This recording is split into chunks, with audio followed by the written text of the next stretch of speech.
Good afternoon, a very good afternoon to our most revered Guruji, Dr. Ashok Kumar Mohanty sir, Dr. Milind Rao sir, Dr. Narendra Gupta sir, Dr. Mahesh Chandra sir, हमारे most senior and respected mentor Dr. Manoj Jaiswal sir, Dr. Dilip Jani sir, Dr. M.B. Mahadik sir, doctor S Anand sir, doctor Shashikant Shinde sir और हमारे सभी respected IHF family member. तो जैसा कि आप सभी को पता है, आज हमारे respected doctor Madhuri Patil ma'am ने अपना केस प्रेजेंट किया है। बहुत ही बढ़िया केस है और बहुत ही एडवांस पैथोलॉजी का केस है और वंडरफुल रिजल्ट मिला है और बहुत ही ब्यूटीफुली मैम ने रेमेडी को क्रैक किया है, क्योंकि इस केस में ढेर सारे ट्रैप थे। तो स्टार्ट करते हैं। तो सबसे पहले मैं हमारी आईएचएफ फैमिली की ओर से हमारे respected doctor Madhuri Patil ma'am का वेलकम करता हूं। Welcome ma'am, a very good afternoon ma'am. Thank you sir. जी, तो स्टार्ट करते हैं। Over to you. Yes sir.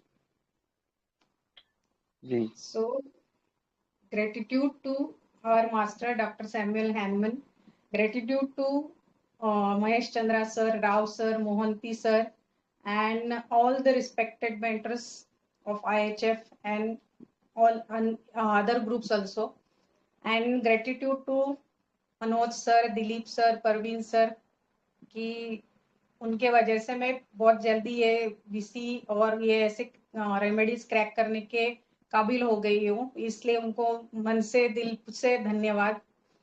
और gratitude to all lovely family of IHF, जो बहुत ज्यादा मुझे मोटिवेट करते हैं और बहुत ज्यादा मेरा सपोर्ट करते हैं। तो इन सबका तहे दिल से धन्यवाद। तो पहले तो मैं केस नरेट करती हूँ। तो जैसे जैसे मैं केस नरेट करती हूँ तो ये सब देखो, आज आपको रूब्रिक बोलने मैं नहीं बोलूंगी और आपको ही रेमेडी क्रैक करनी है। रेमेडी क्रैक हुई है लेकिन बहुत ज्यादा कम हुई है, लोग बहुत इधर उधर भटके हैं। क्यों भटके, कैसे भटके, वो भी हम एक्सप्लेन करेंगे। तो बैकग्राउंड ऐसा है अपने केस का कि एक लेडी है 48 ईयर्स की, तो जिसको ये ओरल सबम्यूकस फाइब्रोसिस है, जिसको शॉर्टकट में हम लोग बोलेंगे OSMF। तो इसको ये ऑलमोस्ट 6 ईयर्स से प्रॉब्लम है। काफी डॉक्टर्स को दिखाया, ENT स्पेशलिस्ट को भी दिखाया, काफी जगह इन्होंने ट्रीटमेंट भी कराया, लेकिन उनको रिलीफ नहीं मिल रहा था। उल्टा वो जो उसका माउथ का जो ओपनिंग है वो ज्यादा कम हो रहा है। तो उसका जो बेटा है वो मेरे एरिया में रहता है, तो वो मुझे पहले दिन पूछने आया कि मैम ऐसा ऐसा प्रॉब्लम है। फाइल लेके आया था मेरे पास ऑब्वियसली, तो आप कुछ हेल्प कर सकते हो क्या? अभी मेरी मम्मी लिटरली स्पून भी नहीं जा रहा उनके मुंह में। मैंने बोला लेके आओ, देखते हैं एक बार, कुछ कर सकते तो डेफिनेटली करेंगे। तो फिर बेटा दूसरे दिन लेडी को मेरे पास लेके आया। आने के बाद बेटा पहले अंदर आया है, फिर माँ आई है। अभी नेचुरली जो नॉर्मल स्माइल रहता है हमारा, वो नॉर्मल स्माइल के साथ मैं पेशेंट से बात कर रही हूँ। हाँ बोलिए आंटी, मैं आपकी क्या हेल्प कर सकती हूँ। इतना माइल्ड टोन था, इतनी नॉर्मल हंसी थी, ऐसा नहीं कि मैं उनका मजाक उड़ा रही हूँ ऐसा कुछ। तो पेशेंट ने जब एक स्माइल दिया, हंसी और चुप बैठी और इधर उधर देखने लग गई। फिर मैंने उनको समझाया कि आपके बताने पर ही मेरी दवा निकलेगी, तो आप अगर मुझे बताते हो तो सब बराबर मैं रेमेडी दे सकूंगी। Again same thing, no reply. और फिर वैसी ही स्माइल उनकी पेशेंट की। फिर से उन्हें उन्हें थोड़ा सा माइंड मेथड के बारे में बताया कि ऐसा ऐसा रहता है, तो मुझे ये चीज जरूरी है आंटी, तो आप बताएंगे तो मुझे अच्छा लगेगा। अभी ये मेरा टोन है और सुनो पेशेंट की रिएक्शन। अभी मैंने पूछा आंटी बोलो मैं क्या कर सकती हूँ, ऐसा ऐसा है मुझे बताओ। तो एकदम जोर से मेरे आंख पे ऐसे आके बोलती है, पता भी है कितनी जलन है। मैंने उन्हें पूरे मुंह में जलन हो रही है, बहुत ज्यादा तकलीफ है खाने में पीने में।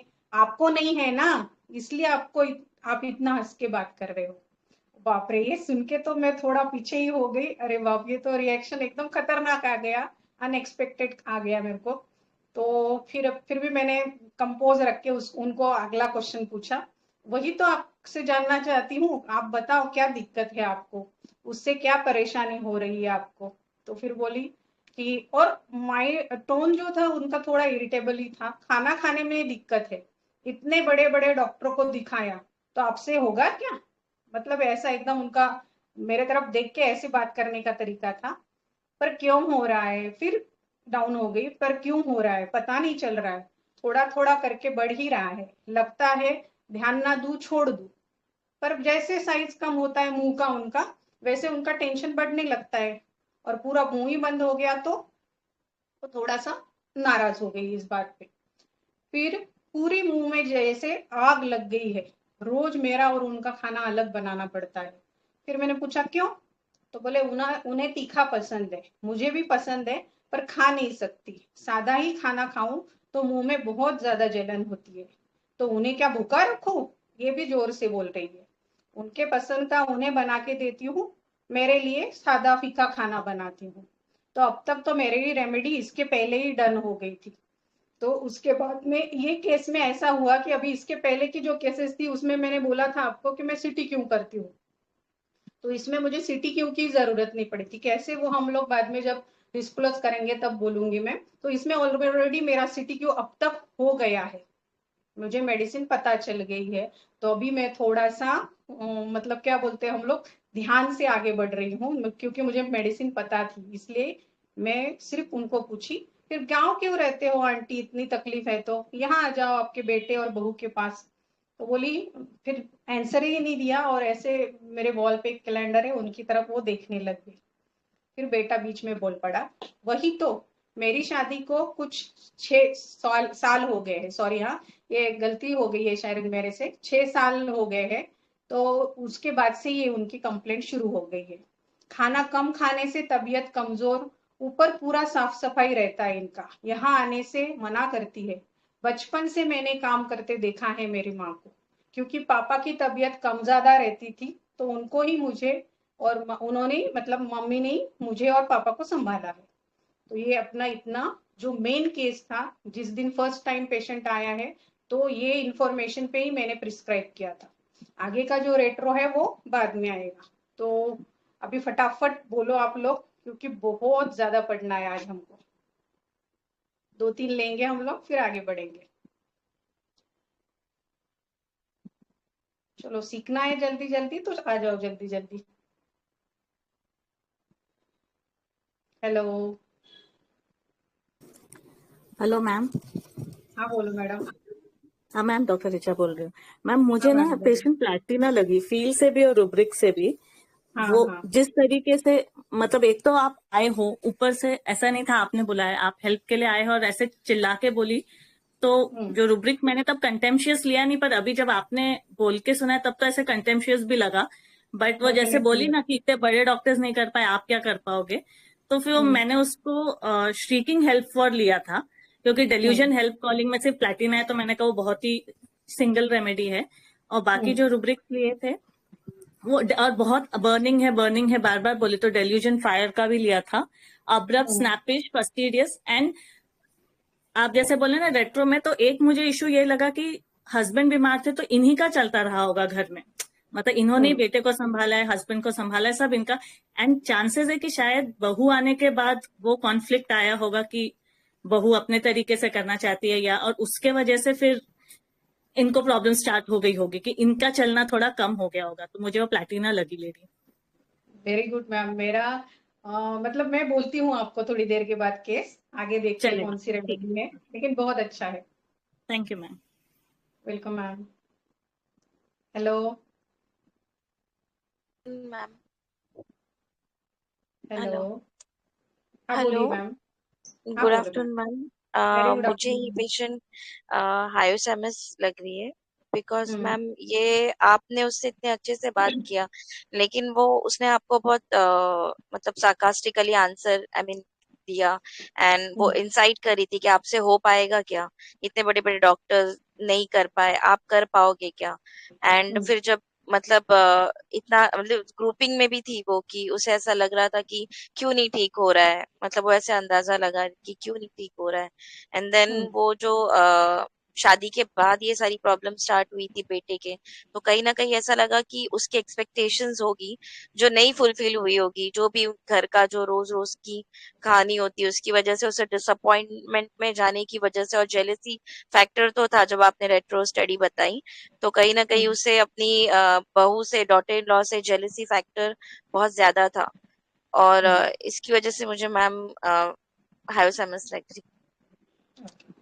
Very good ma'am. Thank you. है इसमें कुछ रूब्रिक है उसके भी, देखते हैं अभी। और कोई बोलेगा?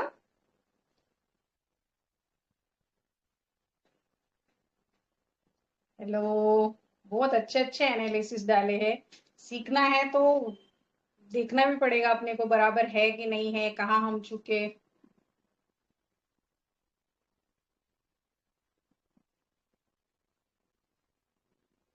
चलो, बोलेगा कोई कि करूँ डिस्क्लोज पे?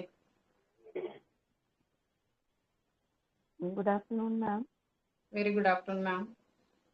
मैम, ये जो पेशेंट है बहुत इरिटेबल सी लग रही है, और एंगर तो बहुत है इनमें, और इसका जो प्रेजेंटेशन है वो एकदम स्नैपिश लग। पहले तो कुछ बोली नहीं, आपने 2 बार पूछा, आप इतना प्यार से पूछ रहे हो, फिर एकदम से उनका एब्रप्टली आंसर आया, एकदम एब्रप्ट है ये। और उसके बाद भी जो बोला सरकास्टिक आंसर था इनका एकदम, और आपको भी एकदम कंटेंशियस दिया कि इतने बड़े बड़े डॉक्टर्स को मैं दिखा के आई हूँ, लेकिन आपसे होगा क्या ये कंटेंशियस ही यहाँ पे लग रही है, और कंटेंशियस, स्नैपिश और एंजाइटी ले सकते हैं हम इसको। तो एग्जैक्ट रेमेडी तो नहीं बता, एंगर वाली कोई रेमेडी, और ये केयरफुल भी लग रही है, क्योंकि केयर वाली भी है कि बेटे ने जैसे बताया ना कि सब कुछ, पापा की तबीयत ठीक नहीं रहती थी, तो इसने पूरा हमेशा किया है। जो प्रॉब्लम स्टार्ट हुई है वो बेटे की शादी के बाद हुई है।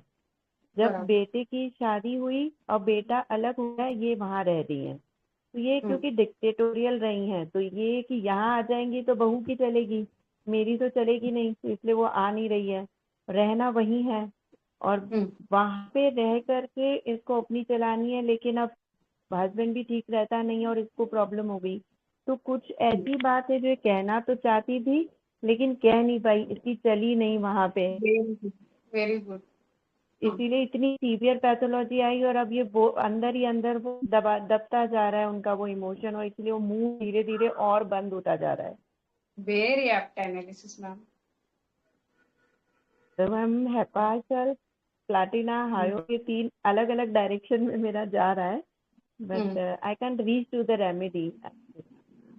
बट जो पेशेंट को समझ में आया वो ये समझा, वो अच्छा था, लेकिन मैम वैसे ही सीखेंगे हम लोग। चलो, और कोई बोलेगा या करना है डिस्क्लोज अभी? कर दूं सर डिस्क्लोज? जी मैम। तो अभी देखो, मैं पढ़ रही हूँ, आपको फटाफट रूब्रिक बोलना है, ठीक है? पेशेंट आता है अंदर, मैं क्वेश्चन पूछ रही हूँ, पेशेंट आंसर नहीं दे रहा है। चलो, एंट्री के साथ ही एवर्जन टू डालो फिर, तो डालो ना फिर।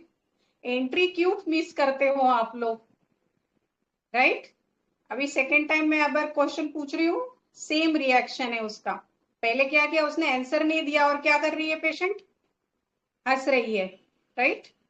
और हंस क्यों, किस बात पे रही है? अभी हमने देखा कि उसका जो पैथोलॉजी है वो कितना ग्रेव पैथोलॉजी है, और सफर कब से कर रहा है पेशेंट? ऑलमोस्ट 6 ईयर्स से कर रहा है। और इस बात पे भी अगर मैं क्वेश्चन पूछ रही हूँ और पेशेंट हंस रहा है, क्वेश्चन का आंसर नहीं दे रहा है, तो पहला रूब्रिक तो हमारा हो गया confirm, answering aversion to answer. Second क्या लेंगे? अब्रप्ट। नो, अभी अब्रप्ट पे पहुंची नहीं मैं।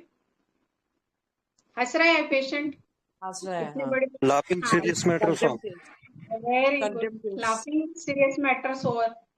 हो गए 2 रूब्रिक, तो अपने बिल्कुल एंट्री है, पेशेंट ने कुछ बोला भी नहीं है तब तक 2 रूब्रिक हो गए हैं, इसलिए एंट्री मिस मत करो। इसलिए मैं बोल रही थी रेट्रो पे मत जाओ, आप मेन केस पे फोकस करो, क्योंकि रेट्रो तो ये बात की बात थी, अपनी प्रिस्क्राइब तो हमने इस पे किया था, हो गया। अभी आता है अपना एब्रप्ट रूब्रिक, ये बात काफी लोगों ने बहुत अच्छे से पकड़ा है, ठीक है? अभी ये रूब्रिक बोलो क्या होगा? फिर पेशेंट आता है, फिर एकदम जोर से मेरे पे चिल्ला के बोलता है, पता भी है कितनी जलन हो रही मुंह में, बहुत ज्यादा तकलीफ है खाने में पीने में, आपको नहीं ना, इसलिए आप हंस के बात कर रहे हो। तो ये एबरेट हो गया। और मैं 2 बार क्वेश्चन पूछा, आंसर नहीं दिया, फिर भी मैं तीसरी बार वहीं पे अड़ी हूँ, और फिर पेशेंट ने ऐसा मेरे को आंसर दिया। तो व्हाट इज दिस? गुस्सा हो गई है ना पेशेंट, मैंने क्वेश्चन बार बार पूछने पे। चलो यार, फिर सब तो आ रहा है आपको। चलो 4 डाल दो। हाँ, 4 रूब्रिक हो गए, डालो क्या आ गया मेडिसिन। Hello, natrum mur. तो फिर इतना सिंपल केस था, सिंपल, लेकिन नेट्रोम्यूर मेरे भी पाले नहीं पड़ रहा था कि नेट्रोम्यूर ऐसी भी हो सकती है। इसलिए मैं बोल रही थी कि ये डिफरेंट फैसेट है जो आज हम लोग सीखेंगे, और वो कितना सफर होता है, क्यों सफर होता है, वो सीखेंगे। समझे अभी आपको नेट्रोम्यूर? अभी आगे बढ़ते हैं। अभी मैंने सीटीक्यू क्यों नहीं किए, क्योंकि पेशेंट ने खुद के मुंह से आगे के सीटीक्यू फटाफट बोल दिए थे। फिर मैं क्वेश्चन पूछती हूँ उसको, वही तो बताओ आप क्या दिक्कत है, उससे आपको क्या परेशानी हो रही है। तो पहला सेंटेंस था, खाना खाने में दिक्कत है। इतने बड़े बड़े डॉक्टर को दिखाया तो आपसे होगा क्या, मतलब मेरे क्लिनिक में आके तू मेरा ही कचरा कर रही है, तो ये क्या हो गया? टेम्पचुअस। राइट, कॉन्टेम्पचुअस डालो। फिर पर क्यों हो रहा है, और मैंने ये भी बोला आपको कि उसका टोन जो था वो लो हो गया। फिर क्यों हो रहा है, मतलब वो सोच रही क्यों हो रहा है, तो what is this? Anxiety darking. फिर इतने बड़े बड़े डॉक्टर्स को दिखाया, anxiety driving from place to place, anxiety future about, कहीं आगे जाके मुंह ना बंद हो जाए मेरा। फिर लगता है, फिर ध्यान ना दूं, छोड़ दूं, फिर जैसे साइज कम होने लगता है तो टेंशन बढ़ने लगता है। तो रूब्रिक क्या है इसका, नेट्रोम्यूर का अल्टरनेट का? Hello, right. Congratulations Devashish sir, बहुत apt analysis and right remedy without any DD, आपने पहले क्रैक किया था। फिर आगे बढ़ी तो यहाँ तक देखो, ये जो भी रूब्रिक डाले तो सिंगल नेट्रोम्यूर आ रहा है, तो हमको सीटीक्यू करने की इस केस में जरूरत ही नहीं थी। तो इसलिए मैं कंफर्म थी कि अगर ये हो सकता है तो नेट्रोम्यूर ही होगा, ये कुछ डिफरेंट शेड होगा। फिर आगे पेशेंट क्या बोल रहा है, पूरे मुंह में जैसे आग लग गई है, रोज मेरा और उनका खाना अलग बनाना पड़ता है। तो मैंने बोला क्यों, तो उन्हें तीखा पसंद है, मुझे भी पसंद है, पर खा नहीं सकती, पूरे मुंह में जलन होती है, तो उन्हें क्या भूखा रखूं, ऐसे भी वो भी जोर से बोल रही है। तो दिस इज ऑल्सो एब्रप्ट, तो एब्रप्ट हमारा 2 बार आया, तो कंफर्म रूब्रिक हो गया। फिर उनके पसंद का उन्हें बना के देती हूँ, मेरे लिए फीका बनाती हूँ, तो ये क्या हो गया पेशेंट का, क्या कर रही है पेशेंट? केयरिंग नेचर हो गया निभा मैम, रही है, रिस्पॉन्सिबिलिटी है। रिस्पॉन्सिबिलिटी निभा रही है। देखो अभी मैंने एक भी रूब्रिक नहीं बोला, सब रूब्रिक आपने बोल दिए। तो ऐसे केस अगर पढ़ते थे सुबह तो कितना सब लोग एक रेमेडी पे आ जाते थे। और एक था लास्ट में जो उसने किया कि मैंने फिर बोला गांव क्यों रहते हो आप, यहाँ आ जाओ। तो पेशेंट क्या करने लग गया, आंसर नहीं दे रहा है और ऊपर कैलेंडर की तरफ देख रहा है। तो this is avoidance, evading look. और एक स्पोकन टू वेल। हाँ, ये एप्ट रूब्रिक आएगा, स्पोकन टू वेल, क्योंकि ये नेट्रोम्यूर है, इसकी डिग्निटी है, ये नीचे नहीं देखेगी, लेकिन डिग्निटी तो मेरे को बना के रखनी है, तो मैं सामने देखूंगी लेकिन नीचे नहीं देखूंगी। तो ये एक रूब्रिक है, इसमें सिर्फ प्लम्बम और नेट्रोम्यूर है। तो यहाँ पे तो थ्रू एंड थ्रू हमारा नेट्रोम्यूर कंफर्म होते जा रहा है। फिर बेटे ने ऐड किया, क्योंकि अभी बेटे को नेचुरली उसका, हेलो, लास्ट रूब्रिक क्या बोले ma'am? looked at to be, हाँ, looked at to be evading the look of the other person, spoken to when, आ गया मैम? हाँ मैम।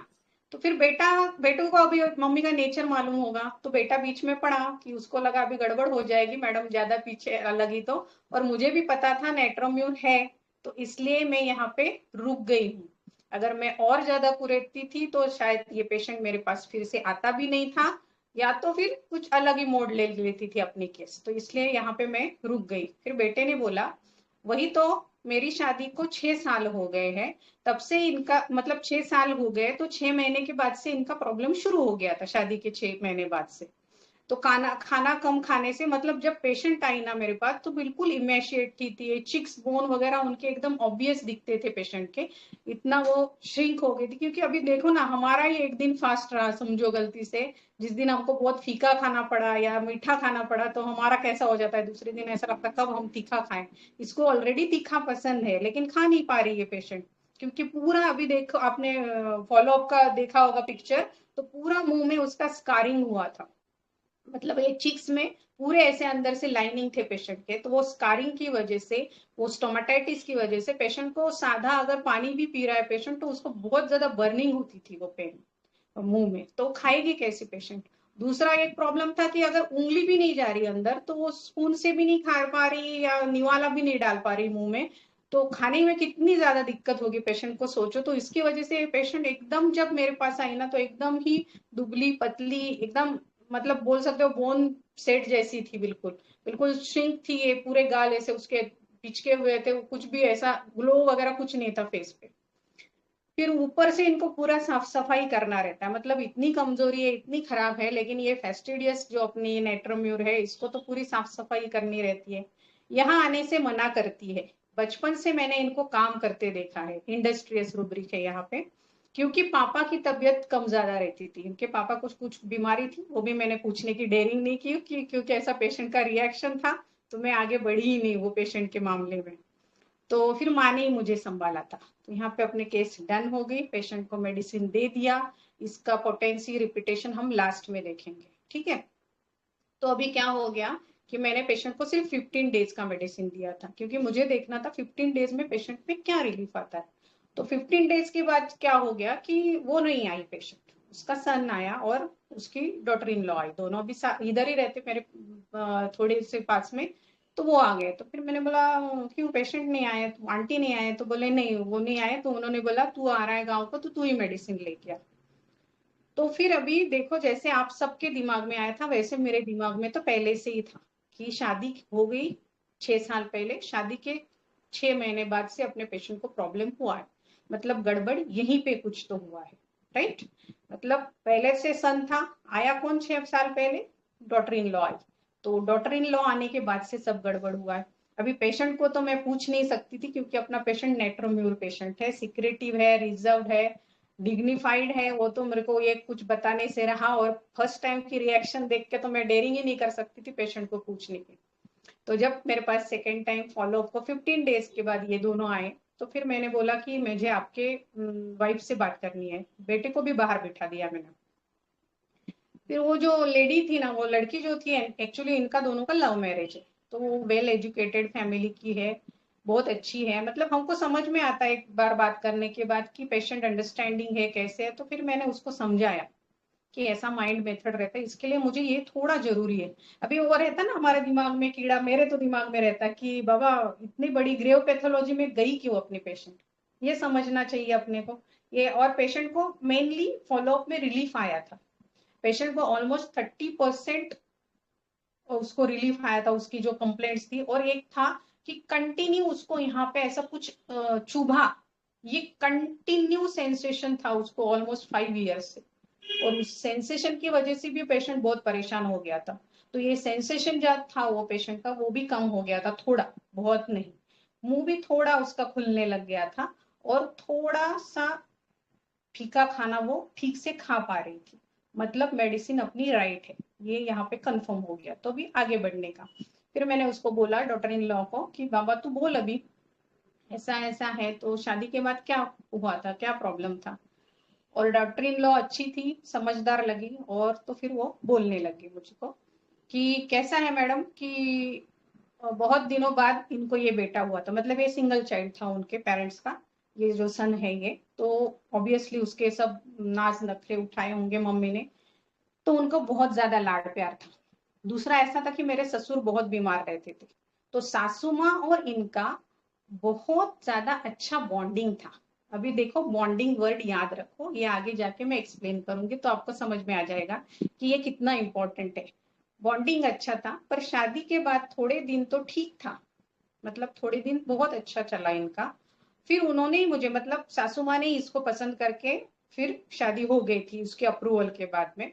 पर जैसे हम हस्बैंड वाइफ साथ रहने लगे तो माँ बेटे की बातें कम होने लगी। नेचुरली है, न्यूली मैरिड कपल है तो वो बात करेंगे, एक दूसरे का साथ रहेंगे, तो थोड़ा सा जो एकदम कंटिन्यू उनका फोकस एक, मतलब पापा तो बीमार रहते तो नेचुरली हर चीज वो बेटा मम्मी से ही शेयर करता था, मम्मी के लिए पूरी दुनिया उसका बेटा ही था। तो इसमें क्या हो गया, अभी थोड़ा प्रॉब्लम आने लग गया। तो फिर बिहेवियर उनका फिर धीरे धीरे चेंज होने लगा। मुझे भी पति का प्यार चाहिए था, नई दुल्हन थी, पर माँ जी कुछ ना कुछ बहाने बना के उन्हें बुलाती रहती थी। मतलब जैसे ये दोनों साथ में कुछ कर रहे, गप्पे मार रहे, कुछ कर रहे, तो ये कुछ ना कुछ बहाने बनाएगी और उनको अलग करेगी और उसके पास बुला लेगी। मेरे हर काम में कुछ ना कुछ खोट निकालते थे। यहाँ पे भी सेंसोरियस रूब्रिक लगेगा। तो घर पे ना हो तो भला बुरा भी गुस्से में आए तो सुना देती थी मेरे को, बहुत कुछ भी भला बुरा करती थी। कर्सिंग डिजायर टू कर्स है ये। एक बार तो सीढ़ियों पे तेल डाल दिया था ताकि मैं फिसल जाऊं, लेकिन उनके लेकिन वो बाल बाल बच गई थी इसमें से।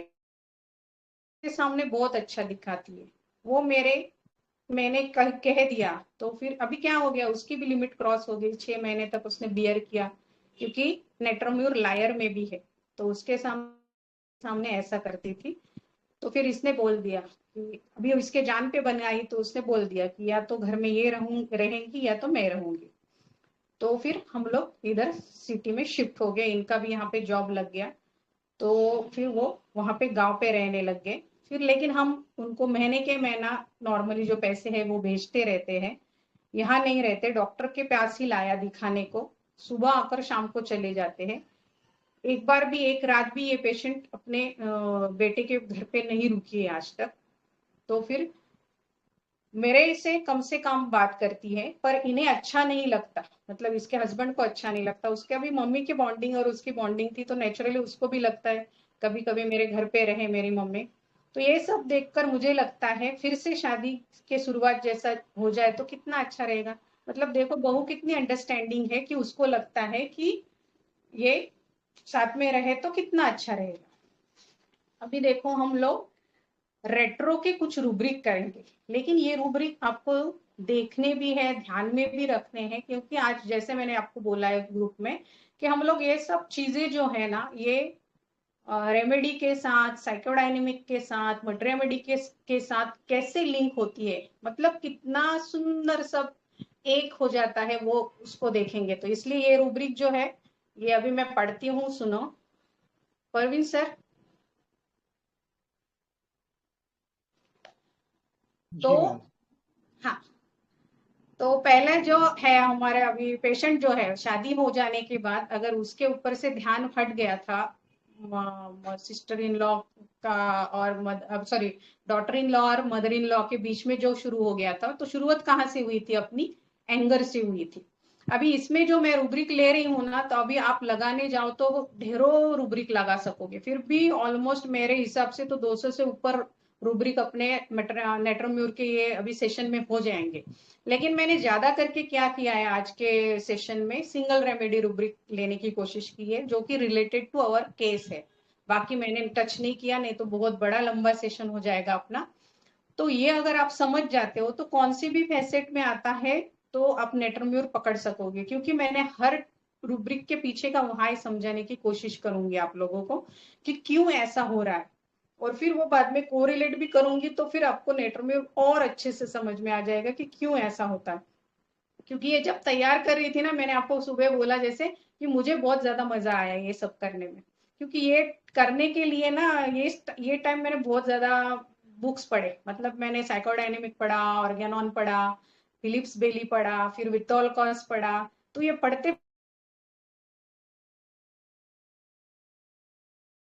हो गए ये लोगों ने कि वो किधर से भी कहीं से भी हम लोग अप्लाई करें तो एक दूसरे से जुड़ के एक पूरी सुंदर माला तैयार हो जाती है। तो इसलिए ये रूब्रिक में पढ़ रही हूँ, एक्सप्लेन भी कर रही हूँ, ये समझो तो फिर आगे का समझेगा आपको, जो जो मैं आगे इसके बोलूंगी वो। ठीक है, यहाँ तक कुछ दिख। हेलो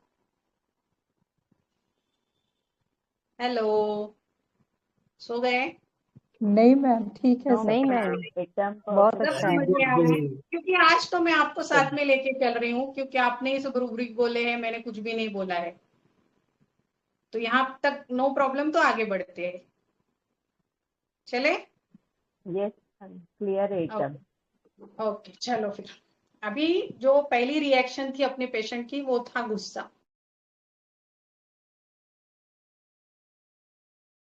डिसअपॉइंटमेंट, अगर ये भी रूब्रिक लेते हो आप, ऐसे रूब्रिक्स, तो इसमें भी दो तीन ही मेडिसिन है। मतलब ये हिसाब से भी अगर रेट्रो के थ्रू आप सोचते थे, तो क्या हो गया था उसका और उसके बेटे का बहुत ज्यादा बॉन्डिंग था। लव मतलब नॉट नेसेसरी ना हस्बैंड वाइफ या गर्लफ्रेंड बॉयफ्रेंड में हो, ये माँ बेटी का भी हो सकता है। तो इसका क्या हो गया कि लव फ्रॉम डिसअपॉइंटमेंट हो गया और उसके वजह से उसका एंगर जो था वो बहुत वायलेंट हो गया था। और ये रूब्रिक पढ़ रही हूँ, ये सुनो, उसमें है सामने आपके, उसमें भी पढ़ो आप लोग। Anger after being kept not in accordance to with their natural needs after abused। की ये हम समझेंगे पहले। तो नेचुरल नीड ये है पेशेंट की कि मैं डिग्निफाइड हूँ और मेरी डिग्निटी जो है आप लोग मेंटेन कर।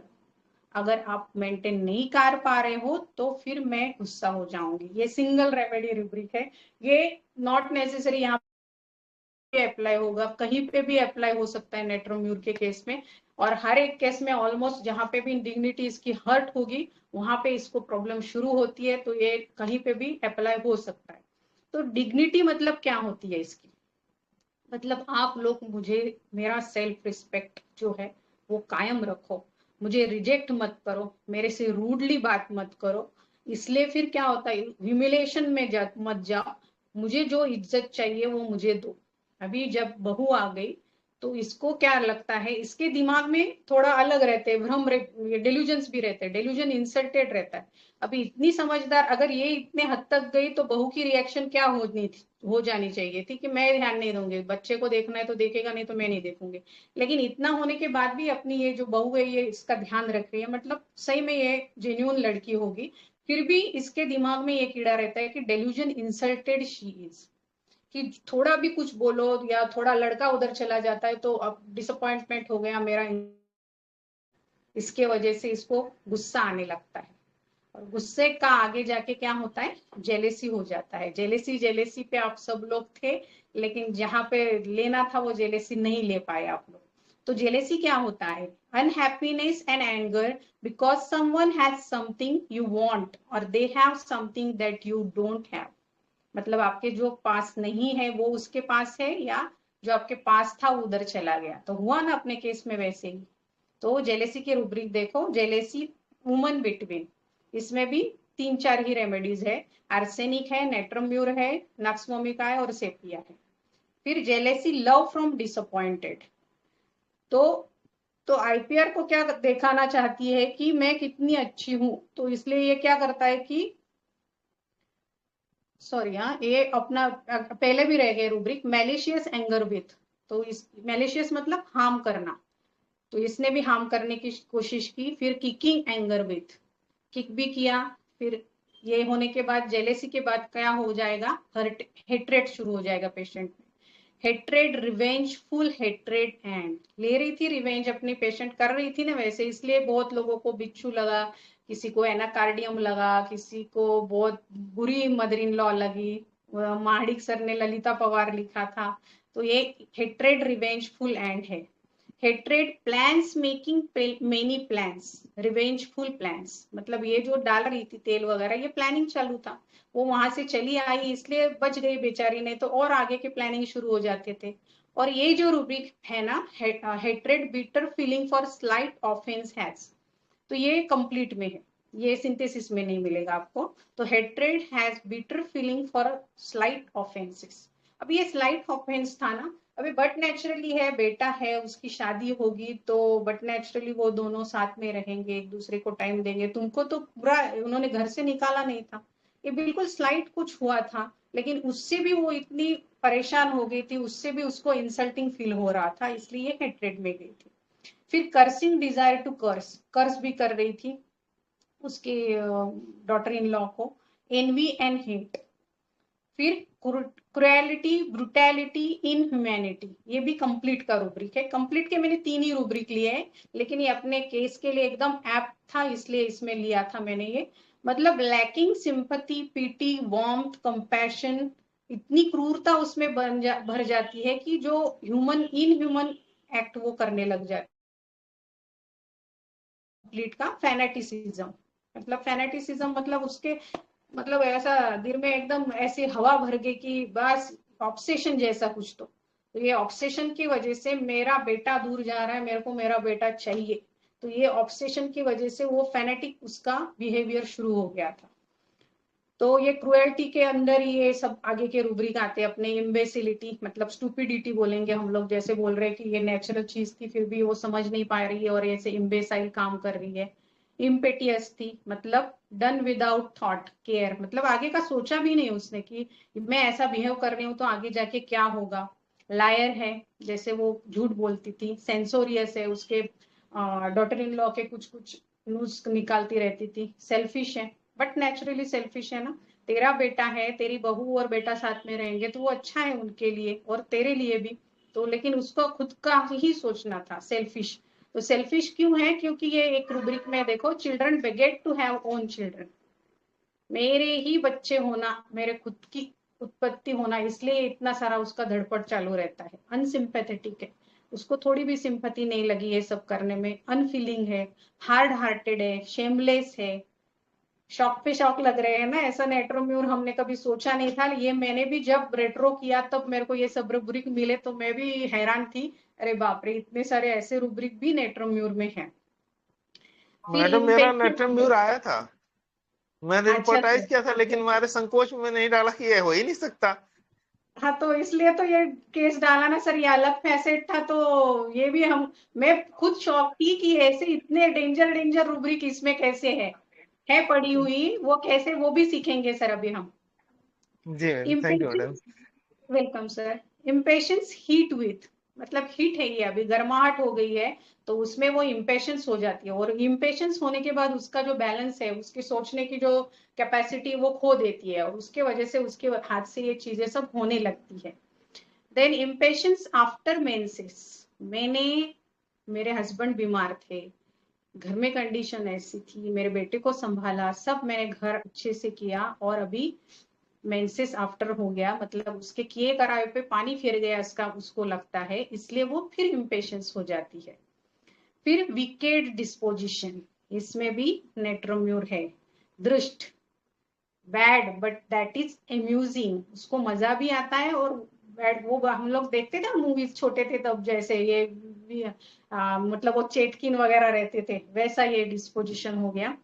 फिर thoughts persistent, subject haunted by, अब ये रूब्रिक समझो, ये हमको साइकोडायनेमिक में हेल्पफुल रहेंगे, क्योंकि कैसे है ये जो चीजें है इसके दिमाग में कंटिन्यू चल रही है, इसके सिवा उसको कुछ सूझ ही नहीं रहा है।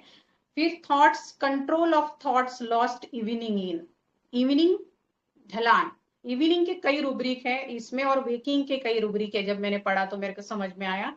तो इवनिंग मतलब slide change, 1 minute, slide change नहीं हो रही। Okay sir, Parveen sir. Sir ma'am shock में है, स्लाइड चेंज नहीं हुआ। ऐसा नेट्रमूर देख के शॉक में चले गए। तेरे को मालूम है नेट्रम में सर नहीं शॉक। ओके चलो, thoughts control, thoughts lost, evening, तो इसमें ये सिंगल रेमेडी रूब्रिक है। इवनिंग मतलब क्या होता है कि जब हमारे लाइफ की ढलान होती है, नेचुरली भी ये लेडी की ढलान ही शुरू हो गई है, लेकिन तब इसका जो थॉट्स पे कंट्रोल था वो सब छूट गया है, और ये ऐसा जब रहता है ना, एक एक एक एक थॉट्स में ये अटकने लगता है, तो इसका रूब्रिक आता है। अभी ये हो रहा है इसके साथ कोरिलेट, इसलिए मैं बोल रही हूँ, लगेज नहीं बोलना कि मैडम ने अप्लाई किया था। Delusion, net, as if in, मतलब नेट में ये अटकता रहते, जैसे हम लोग नेट मतलब क्या रहती है, जिसमें मछली अटकती है, वो तड़पती है, उछलती है, कूदती है, गिरती है, लेकिन बाहर नहीं निकल सकती, लेकिन ट्राई करती रहती है जब तक उसमें जान रहती है।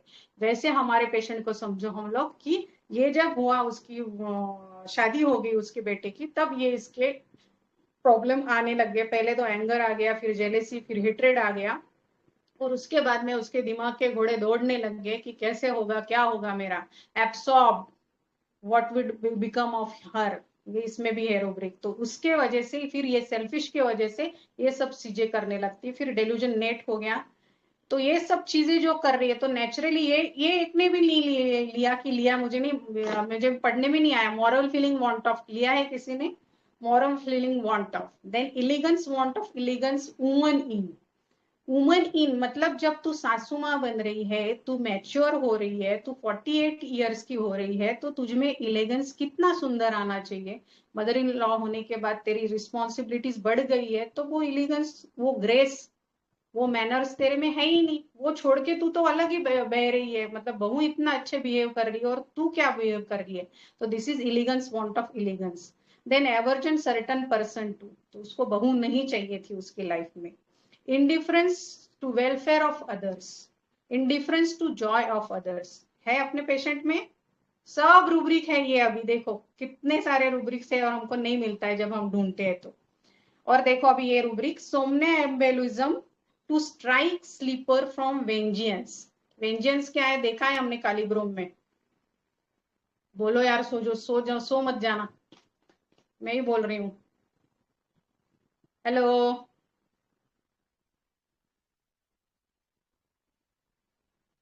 बढ़ू के नहीं बढ़ू आगे में। वेंजेंस मतलब रिवेंज, राइट, रिवेंज। हाँ, सो गए क्या यार, शॉप में चले गए सब लोग। सोमने एम्बिलिज्म मतलब क्या रहता है कि हम नींद में रहते हैं। तो इसकी जो स्थिति हो गई वो थॉट्स के वजह से, वो नेट में अटकने की वजह से ऐसी हो गई है जैसे वो किसी ख्यालों में, किसी नींद में चली गई है। और ऐसे इसमें क्या रहता है, उसको डिजायर होती है रिवेंज लेने की, किसी को जो सो गया है। मतलब उसके बहू के दिल दिमाग में नहीं होगा बेचारी के कि मेरी सासू माँ भी ऐसी कुछ कर सकती है, लेकिन वो जैसे जैसे वो देखने लग गई कि एक एक ऐसा ऐसा उनका क्या बोलते हैं रूप चेंज हो रहा है, तो वो भी अभी एजुकेटेड थी तो थोड़ा जागृत हो गई, उसने वो भी थोड़ा कॉन्शियस हो गई और वो थोड़ा सोच समझ के बिहेव करने लग गई। तो ये रूब्रिक यहाँ पे भी सूट होता है अपना। जो थॉट्स थे परसिस्टेंट, उसके साथ ये भी रूब्रिक जाएगा, ये भी सिंगल रेमेडी रूब्रिक है। Dwells past disagreeable occurrences on, grieves therefore. Slide change नहीं हुआ है। प्रवीण सर, हाँ, ग्रीव मतलब great sadness, especially death of somebody or losing which you care. उस तब पेशेंट को ग्रीव्स होता है, मतलब बहुत ज्यादा डीप ग्रीफ रहता है, उसको ग्रीव्स बोलते हैं। तो इसके ऊपर ये इतना ज्यादा सोच विचार करती है, इसके ऊपर इतना ज्यादा वो ड्वेल करते रहती है कि मतलब वही उसके दिमाग में और कुछ है ही नहीं अभी। तो उसके वजह से इतना सफर होती है। फिर एलिमेंट्स पे अगर हम जाते हैं तो elements from offended being, elements from rejected from being, elements काफी ज्यादा है, तो वो मेट्रेमेडिका में आ जाएगा, वो हम लोग वहां पे कवर करेंगे। ठीक है। तो anxiety on waking frightful dreams, अभी ये जो था इसके लिए ये फ्राइट था। अरे अब तक तो इतने सालों मेरे हाथ में था, मेरे पास, मेरे बॉन्डिंग में था, अभी ये बॉन्डिंग टूट रहा है, उसके लिए ये फ्राइट हो गई। और इसके वजह से वो जैसे उसके उसको एंजाइटी, क्या मेरा एंजाइटी। हाँ, आपका आवाज आवाज ब्रेक हो रहा है, ब्रेक हो रहा है। मेरा हाँ, आपका आवाज ब्रेक हो रहा है थोड़ा। मेरा रिजॉइन कर लो, रिजॉइन कर लो।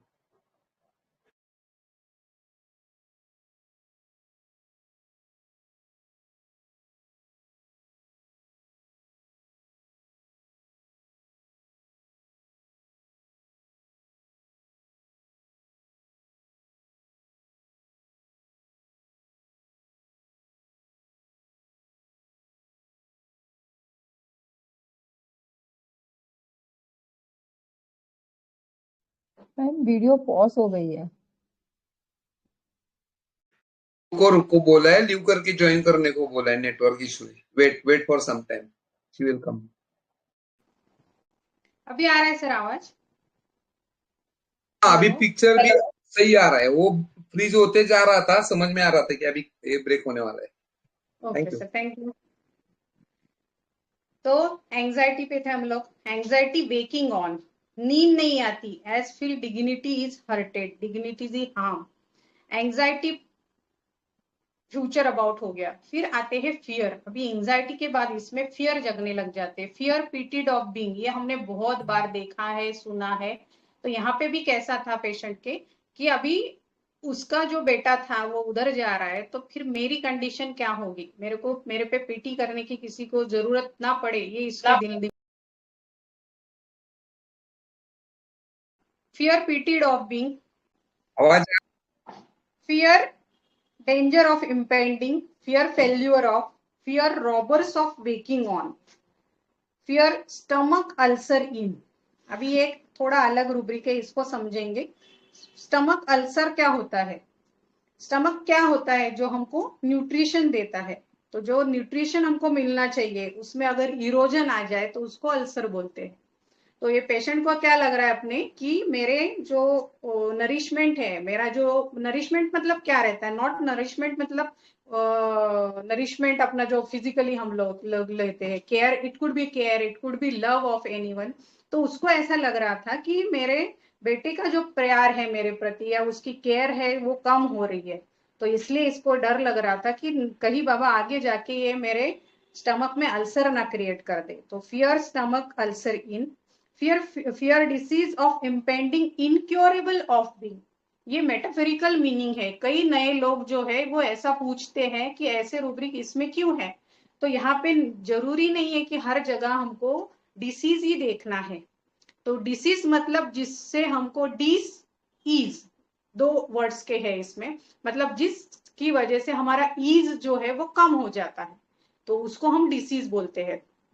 तो इसको क्या लग रहा है अपने पेशेंट को कि जो डॉटर इन लॉ है वो डिसीज है उसकी लाइफ में, और कहीं ये मेरी लाइफ में पूरी तरह घुस गई तो ये इनक्योरेबल हो जाएगा, और इसके लिए ये सब जो चीजें वो कर रही है वो इसके चलते ये सब कर रही है। फिर फियर इम्पोर्टेंस ऑफ, इम्पोर्टेंस मतलब पावरलेस, हेल्पलेस।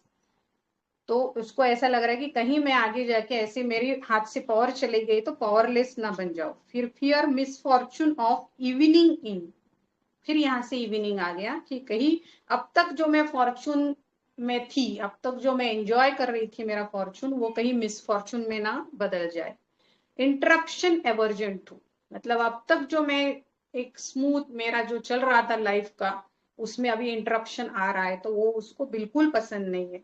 और देखो ये सब चीजें जो हो रही थी उसका ये मेन रूब्रिक है, orientation sense of decreased. Orientation programs होते हैं कहीं काफी जगह पे, क्यों होते हैं कि हमको एडजस्ट करना रहता है न्यू जगह पे, न्यू सराउंडिंग से। तो ये जो थी लेडी अपनी, अब तक क्या थी, मदर थी, अभी क्या बन गई, मदर इन लॉ बन गई। तो मदर इन लॉ ये जो हो गया ये इसके लाइफ का ओरिएंटेशन हो गया।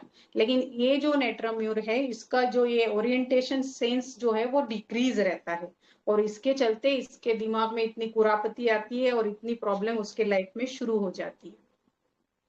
फिर ये देखो इसके delusions, delusion he is insulted, delusion he is neglected, delusion thieves in house. Thieves कौन होते हैं? जो लोग who take away your things without your notice। मतलब इसके लाइफ में कौन है थीव्स अभी? हेलो, नेचुरली हाँ नेचुरली अभी थीव्स की और अच्छे रूब्रिक है इसलिए मैंने क्वेश्चन पूछा आपको। Delusion turn everything, turn circle इन, अरे बाप रे, पूरा सर्कल घूम के वहीं पे मैं आ गई जहां से मैंने शुरुआत की थी।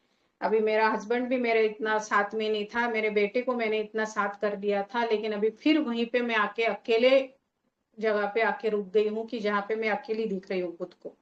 Delusion on waking, delusion she is not appreciated, appreciation not necessary, appreciation मतलब appreciation, appreciation as a mother जो चाहती थी, जो अब तक उसको वो वैल्यू मिल रही थी वो नहीं मिल रही है उसको।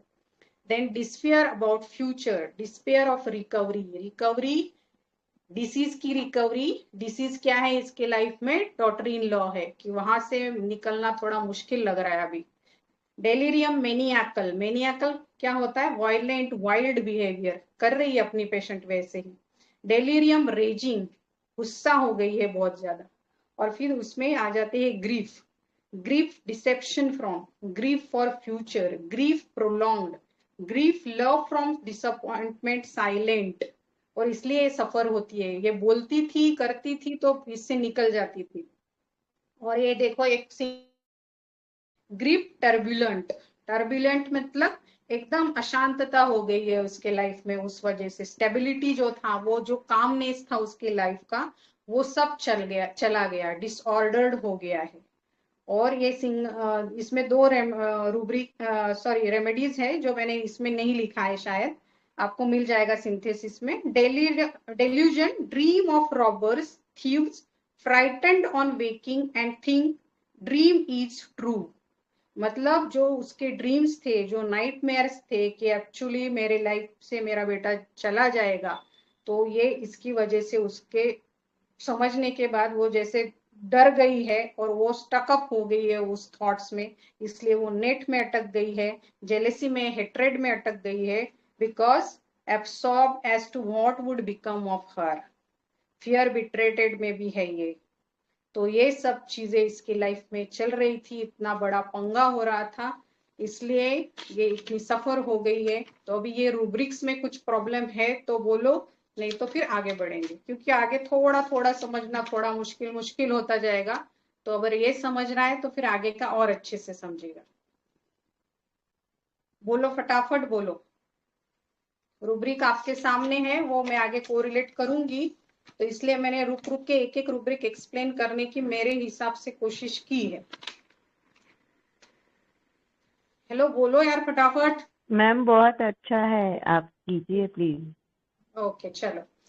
तो अभी देखो, गुस्सा नहीं होना है आप लोगों ने, मैं बहुत बार बोलती हूँ लेकिन ये आउट ऑफ केयर बोलती हूँ कि हम लोगों के पास, अभी मेरे पास ये पेशेंट आया था पहले दिन के फाइल लेके, या ऐसे भी बहुत बार पेशेंट हमारे अपॉइंटमेंट लेके ही आते हैं, या तो कहीं से रेफर करके कॉल करके आते हैं, तो वो आपको पहले पैथोलॉजी बोलते हैं।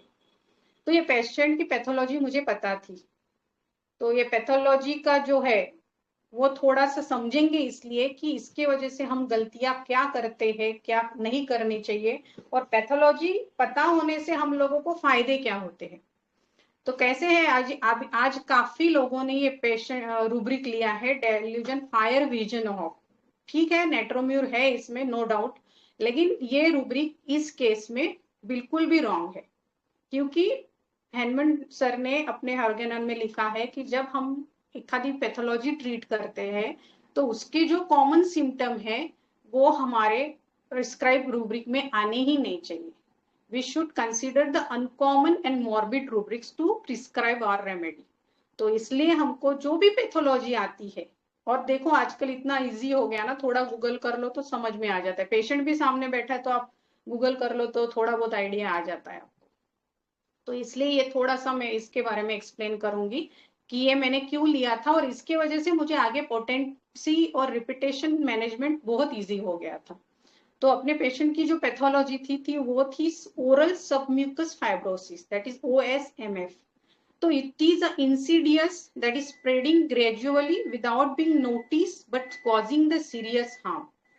तो chronic irreversible progressive disease which affects the oral tissue of the buccal mucosa, lips, soft palate and occasionally the pharynx. This is a pre-malignant condition. अभी ऐसा भी हो सकता था कि अगर हम लोग ये पेशेंट को टाइम पे अगर नेट्रोम्यूर नहीं मिलता था तो she could have end up in malignancy। मतलब हम लोगों ने पेशेंट की मैलिग्नेंसी ही बचा ली है और उसको रिवर्स बैक भी कर दिया उसके लाइफ को। तो इसके सिम्टम क्या है? तो पहला ट्रिस्मस, और ट्रिस्मस क्या होता है? Inability to open the mouth due to the fibrosis. अभी फाइब्रोसिस हो रहा है उसके चिक्स के जो मसल्स है उसमें, तो उसकी वजह से नेचुरली उसके जो माउथ की ओपनिंग है वो धीरे धीरे है, तो स्केरिंग की वजह से होता है। What is squaring? एक जख्म जैसा हो जाता है ना हमारे गाल में, तो उसके वजह से नेचुरली पेशेंट को बर्निंग होना है। तो this is the normal common rubric of this disease, this pathology. तो इसलिए उसको स्पाइसी फूड नहीं खा पा रही, इसके लिए उसके मुंह में जलन जलन जलन 10 बार बोलेगा, पेशेंट सफर कर रहा है तो वो बोलेगा। लेकिन ये हमको समझना है, अभी ठीक है नेट्रोम्यूर में नहीं रहता था ये, और ये रूब्रिक पे हम लोग प्रिस्क्राइब करते थे तो हम गलत जाते थे। तो इसलिए हमको कॉमन रूब्रिक जो है वो कंसिडर नहीं करने हैं। तो अभी इसमें ग्रेडिंग देखेंगे हम लोग, ग्रेडिंग कैसे रहती है, क्योंकि ग्रेडिंग से वो ये एलोपैथ जो है वो प्रिस्क्राइब करते हैं। तो जब ये अपना जो पेशेंट था ये फाइनल मतलब 4th स्टेज पे था, कि जहाँ पे ये सब लोगों ने उसको ना बोल दिया था और उसको घर पे रहने को बोला था। पेशेंट बोला है, जिन्होंने फॉलोअप सुना होगा उन्होंने सुना होगा कि पेशेंट कितना कैजुअली बोल रहा है कि ये लोग कुछ नहीं करते हैं, जस्ट मल्टीविटामिन देते हैं, ये करो वो करो बोलते हैं और छोड़ देते हैं। और कुछ तो बोल रही थी कि शायद गले में कुछ इंजेक्शन दिया था, it could be of steroids, लेकिन फिर भी पेशेंट को कुछ भी रिलीफ नहीं था उससे। तो फर्स्ट स्टेज जो है उसमें वो सिर्फ थोड़े सिम्टम रहते हैं, no demonstrable restriction of mouth opening. Second में 20 mm and above mouth opening, third में लेस देन 20 mm और फोर्थ में advanced but limited mouth opening. तो हमारी पेशेंट 4th स्टेज पे थी, ठीक है। तो इसमें से मेरे को इतना ही बोलना था कि आप लोग पैथोलॉजी देखो। अगर मेरे पास ऐसे भी केसेस, अभी कभी कभी डायरेक्ट भी केसेस आ जाते हैं हमारे पास, तो अगर हम लोग नहीं डायग्नोस कर सकते तो मैं क्या करती हूँ मालूम, मेरे पेशेंट को जो जरूरी है, समझो एमडी मेडिसिन गायनेक जिसका जो रेफरिंग केस है उसको रेफर करके मैं वहां से डायग्नोसिस करा के बुलाती हूँ कि आप एक बार जस्ट जाके दिखा दो उनको कि क्या बोलते हैं क्या नहीं, क्या प्रॉब्लम है, तो फिर उस हिसाब से हम लोग आगे बढ़ेंगे।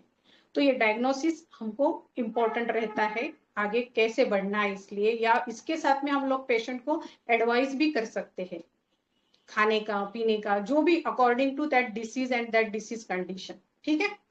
तो अभी ये इतना समझा आपको, आगे का पॉइंट लेंगे फिर। Hello, yes ma'am. बार बार जगाने की कर रहे हो। चलो, तो अभी हम लोग देखेंगे साइकोडायनेमिक, और साइकोडायनेमिक के साथ आज रूब्रिक करेंगे।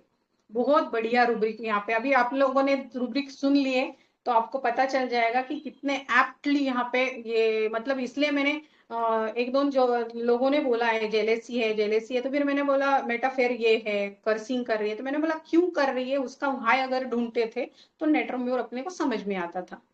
तो ये नेट्रोम्यूर अपने सॉरी अभी अपनी जो कंडीशन थी उसमें एक ही ऑर्गन नहीं था, इसमें माउथ इन्वॉल्व है, पैलेट इन्वॉल्व है, लिप्स इन्वॉल्व है, जॉ इन्वॉल्व है। तो इसलिए हम ये तीनों चारों चीजें का मेटाफर देखेंगे। तो मेटाफर ऑफ माउथ क्या है? Where we taste before swallowing, मतलब हम खाने से पहले मुंह में डालते हैं तो उसका टेस्ट लेते हैं, और टेस्ट लेने के बाद ये 2 वे रहता है अपना माउथ, आइदर अंदर डालो या बाहर डालो, आइदर यू रिजेक्ट और यू सॉलो इट। तो ऐसे ही ये मेटाफोरिकली कैसे अप्लाई होता है, reject, eat food, express your thoughts, feel outwardly, that is either through our lips और माउथ वी किस एनीबडी और वी स्पीट और वी इंसल्ट एनीबडी। मतलब ये 2 वे है, आइदर वी इनकरेज एनीवन और वी डिस्कॉर्ड एनीवन। तो ये mouth है जो अपने केस से रिलेटेड है वो तो बोलूंगी, लेकिन समझो आगे जाके आपको कोई ऐसी आ जाती है आपके पास पैथोलॉजी, उसके लिए भी हेल्पफुल हो, इसलिए मैं दोनों बाजू बोल रही हूँ। Soft as stream and hard as thunder as it is 2 way street. तो स्टोमेटाइटिस, अगर आप सिंपल स्टोमेटाइटिस वाले तो हमारे पास कितने पेशेंट्स आते हैं, तो सीधा हम लोग इनको क्वेश्चन पूछते हो, whom did you want to curse or abuse? आपको किसको ज्यादा बोलना था या किसको अब्यूज करना था जो आप कर नहीं पाए या कर चुके हो। तो ये स्टोमेटाइटिस मतलब क्या होता है, अनएक्सप्रेस्ड एंगर और not allowed, very large devaluation by unspoken word or not achieve what you want। तो यहाँ हमारे पेशेंट जो थी वो एक्सप्रेस नहीं कर पा रही थी, एलिमेंट्स फ्रॉम एंगर सप्रेस्ड में है नेट्रोम्यूर, तो एक्सप्रेस नहीं कर पा रही थी, और उसकी वजह से जो unpleasant experience which has bitter taste in mouth, तो ये जो था इसके लिए उसकी डॉटर इन लॉ की एंट्री ये अनप्लीजेंट थी और वो बिटर टेस्ट उसके मुंह में लेके जा रही थी और इसके वजह से ये सफर हो रही थी। लेकिन सफर क्यों हो रही थी? क्योंकि ये जो थी वो चीज पे ड्वेल कर रही थी। अगर ये चीज को हम सफर कर दे, किसी को बोल दे और वो वहां पे छोड़ दे, वो किस्सा वहां पे खत्म कर देती थी, तो वो सफर नहीं होती थी। सफर क्यों हो रही है पेशेंट? क्योंकि उसमें वो इन्वॉल्व हो रही है, उसी के ऊपर थॉट्स है। तो ये जो हमने रूब्रिक देखे हैं, thought persistent unpleasant subject haunted, anger hatred cursing dwells past disagreeable occurrences on, तो ये सब अगर आप रूब्रिक देखते हो तो इस सब में आपको ये दिखेगा। ठीक है। फिर दूसरा था उसका लिप्स, आगे जो है, तो लिप्स से क्या करते हैं हम? लिप्स से हम या तो कम्युनिकेट कर पाते हैं या एक्सप्रेस करते हैं। तो नोबडी केयर्स व्हाट आई से और इग्नोर मी, कोई मेरा सुनता ही नहीं है या मुझे इग्नोर करता है, ऐसा जब पेशेंट को लगता है तब लिप्स के रिलेटेड प्रॉब्लम शुरू होते हैं। तो अपने पेशेंट में भी ये नेचुरली था। It is irrelevant to talk और गिव एडवाइस, जैसे मेरे मुंह का निवाला ही छीन लिया। इसके मुंह का निवाला था उसका बेटा एक तरह से, जिसको वो एंजॉय कर रही थी, लेकिन वो डॉटर इन लॉ ने छीन लिया, तो इसके वजह से उसको लिप्स का प्रॉब्लम आ रहा है। ठीक है। तो फिर उसके बाद है पैलेट। पैलेट मतलब सेपरेशन फ्रॉम समवन और समथिंग। पैलेट के काफी प्रॉब्लम्स वाले आते हैं पेशेंट, छाले हो जाते हैं किसी किसी को पैलेट पे, तो वहां पे भी आप ये लोग अप्लाई कर सकते हो। Like food bitter, sorry like food or bite separated but do not fully possess it. मतलब मैं किसी को, मेरे से सेपरेट हो गया है, मैं किसी को नहीं पा रही हूँ, इसलिए जो प्रॉब्लम होती है वो पैलेट से होते हैं। तो यहाँ पे रूब्रिक देखो, sadness from reverse of Fortune, मतलब मेरे से फिर फॉर्चून रिवर्स हो गया इसलिए वो सेपरेट हो गया। Then sadness dwelling constantly on her condition, then sadness grief after, मतलब वहीं पे वो घूम रही है, वही दिमाग में लेके चल रही है और इसकी वजह से ये इतना ज्यादा सफर हो रही है। फिर जॉ, अभी देखो अपने नेट्रोम्यूर का जॉ कैसा रहता है, कैसे पहचानते हैं हम लोग कि ये नेट्रोम्यूर हो सकती है? हेलो, पॉइंटेड रहता है ना मैडम। हाँ ऐसा डिग्निफाइड लोगों का कैसे ऐसे ऊपर मुंह करके देखते हैं, तो जॉ जो रहता है ना हमारा ऐसा एकदम ऊपर रहता है। तो इसके वजह से क्या होता है कि वो एक्सप्रेस क्या करता है, इट एक्सप्रेस डिग्निटी। तो जब डिग्निटी किसी की हर्ट हो जाए तो उसको जॉ रिलेटेड प्रॉब्लम होते हैं। तो अपना तो नेट्रम, तो आप डिग्निफाइड बोले तो हमारे दिमाग में नेट्रम और स्टेफी ज्यादा आता है। तो इतने डिग्निफाइड लेडी का इतना ज्यादा डिवेल्युएशन हो गया है बहू के वजह से, तो जॉ तो उसका अफेक्ट होना ही था। Devaluation linked with word with expression which we find unbearable or too strong. I feel very little as couldn't express myself. I should have opened my mouth where I shut up. मतलब मुझे जहां बोलना चाहिए था वहां मुझे मुंह बंद रखना पड़ा, और फिर आईपीआर सुने तो वो मैं बोल नहीं पा रही हूँ, तो इसलिए इसका जॉ जो है वो बंद हो रहा है। इसलिए सबकॉन्शियसली भी we should not give such thought to our body कि हमारी बॉडी सफर होने लगे। ये हमारे पेशेंट के लिए नहीं है, हमारे खुद के लिए भी है। तो इसलिए हम लोगों ने भी एक्चुअली सीखना चाहिए, हमारे पेशेंट जो आते हैं हम जो ट्रीट करते हैं उसमें से, कि ये सफर इसलिए हो रहा है क्योंकि इसने ये किया, तो फिर मैंने भी सफर नहीं होना है। तो जॉ क्या होता है, bite chew feel prevented from biting good bite which I wanted to, therefore repress myself। तो इसलिए इसने क्या किया, खुद को रिप्रेस कर दिया। रिप्रेस मतलब सप्रेस से भी आगे जाके रिप्रेस होता है। तो वो कॉन्शियस माइंड से सबकॉन्शियस माइंड में आपके थॉट जब चले जाते हैं तब उसको रिप्रेशन बोलते हैं, और ये रिप्रेशन बहुत ज्यादा आपके शरीर के लिए घातक रहता है। और इसलिए अपने पेशेंट को इतनी बड़ी क्या बोलते हैं पैथोलॉजी हो गई थी। तो ये हो गया साइकोडायनेमिक। अभी दो नहीं 3 पार्ट्स बाकी है आपके। तो अभी लू कि नहीं लू वो बोलो आप लोग। इतना डाइजेस्ट हो रहा है तो आगे बढ़ेंगे। ले लो मैम। ले लीजिए मैम। ले लूं, साथ में हो आप लोग सब? मैम लीजिए। Yes ma'am. ले लो मैम। ओके ठीक है, जिनको दिख रहा है वो पीपीटी में देखो, जिनको नहीं दिख रहा है ना उनके लिए मैंने ग्रुप में डाल दिया है, तो ग्रुप में देखो आप लोग, ठीक है, तो समझेगा अभी आपको। तो अभी क्या करेंगे हम लोग, थोड़ा सा पीरियोडिक टेबल भी सीखेंगे थोड़ा सा, क्योंकि अभी कैसे ना मैं इसलिए ऐसा पढ़ा पा रही हूँ क्योंकि मैं क्या समझती हूँ कि मैं जो डिफिकल्टीज से गुजरी हूँ वो डिफिकल्टीज हर एक को आती होंगी नेचुरली, तो उस हिसाब पे मैं पढ़ाती हूँ, तो इसलिए काफी लोग बोलते हैं कि फिर वो हमको बहुत अच्छे से अंडरस्टैंड होता है। तो जब पीरियोडिक टेबल की कंसेप्ट मैंने सुनी थी ना, तो मुझे भी थोड़ा सा क्या बोलते हैं हम लोग, थोड़ा सा डिफिकल्ट जाता था ये सब चीजें, तो इसलिए थोड़ा सा पीरियोडिक टेबल से भी हम लोग कैसे समझ सकते हैं कुछ चीजों को, मतलब थोड़ा सॉर्ट आउट हो जाती है हमारी रेमेडीज, थोड़ा सा कम हो जाती है।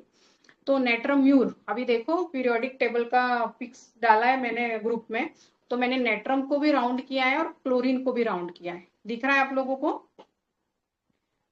तो यस एकदम मैम। हाँ एकदम स्पून फीडिंग तो करूंगी नहीं मैं, दिलीप सर ने हमको बेसिक ग्रुप में बहुत अच्छे से पढ़ाया था ये, बिल्कुल what is atomic weight, then what is electron, what is proton, उतना मैं नहीं सिखाऊंगी, आप जाके गूगल करो या तो आपके बच्चों के बुक्स पढ़ो 8, 9, 10 के। तो पीरियोडिक टेबल क्या रहता है, उसके एटॉमिक वेट के हिसाब से अरेंज किया हुआ रहता है। तो ये और अपना होम्योपैथी का क्या बोल सकते हैं कोरिलेशन ऐसा रहता है कि जब हम लेफ्ट साइड से, मतलब जहां पे आपको सोडियम दिख रहा है वहां से लेके आगे बढ़ते हैं क्लोरीन की तरफ, राइट की तरफ, तो ये एज से कोरिलेट होता है हमारे, मतलब जिंदगी की शुरुआत लेके ढलान की तरफ हम लोग जाते हैं ना, वैसे उसका रुब्रिक या उसकी थीम्स रहती है। तो मतलब जैसे हम पेट में रहते हैं मम्मी के, फिर बाहर आते हैं, फिर थोड़ा चलना फिरने लगते हैं, फिर बीच में पीक पे चले जाते हैं हम लोग, जैसे सेंटर में आपको दिखेंगे ऑरम दिखेगा, फेरम दिखेगा, जब ये लोग रिस्पॉन्सिबिलिटी रहते हैं आगे बढ़ते हैं, और बाद में एकदम जैसे बुढ़ापा है हमारा, तो वैसे टाइप की थीम इसमें दिखती है।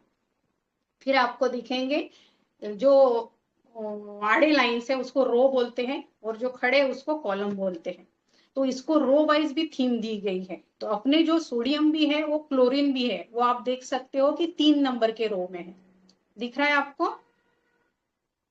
Yes ma'am.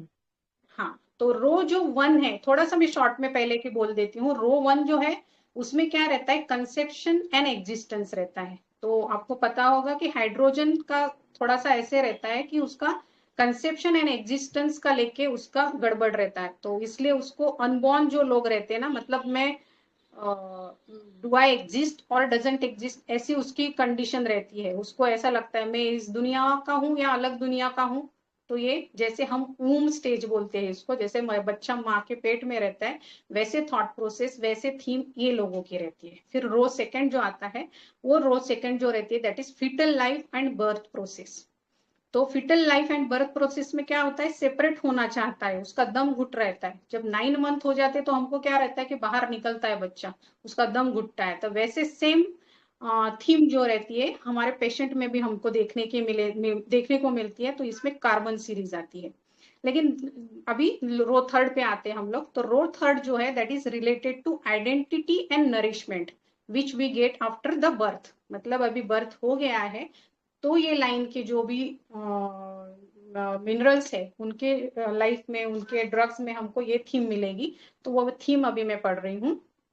रिलेशनशिप, मतलब अभी बच्चा पैदा हो गया है, उसको ऐसा लगता है कि यार मेरी आइडेंटिटी बननी चाहिए, मेरा नाम बनना चाहिए, लेकिन कभी कभार तो ऐसा होता है ना, अभी पूरा फ्लरिश नहीं हुआ है, तो उसको उसके पेरेंट्स की उसकी जरूरत पड़ती है, मतलब वो पूरा डिपेंडेंट भी नहीं है और पूरा इंडिपेंडेंट भी नहीं है, ये जो फेज है ना, दिस इज रो 3 फेज।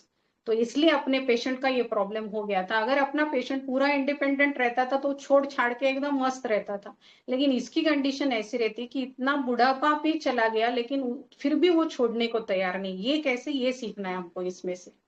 तो रो 3 की थीम देखेंगे हम लोग, relationship with spouse, with friends, with siblings, with contact and communication, where you get the unconditional love, जहाँ पे हमको कंडीशन नहीं रहती, अनकंडीशनल लव रहती है, care, protection, nourishment to get his identity, that is the complete structure, therefore need trust from person he is dependent, that is only one person, and therefore he is loyal to one person, therefore does with a full sense of duty and conscience, and thus he developed the dignity. अभी ये नीचे का जो आप pics देखोगे तो sodium और chloride का मैंने कॉन्फ़िगरेशन दिखाया है इसमें।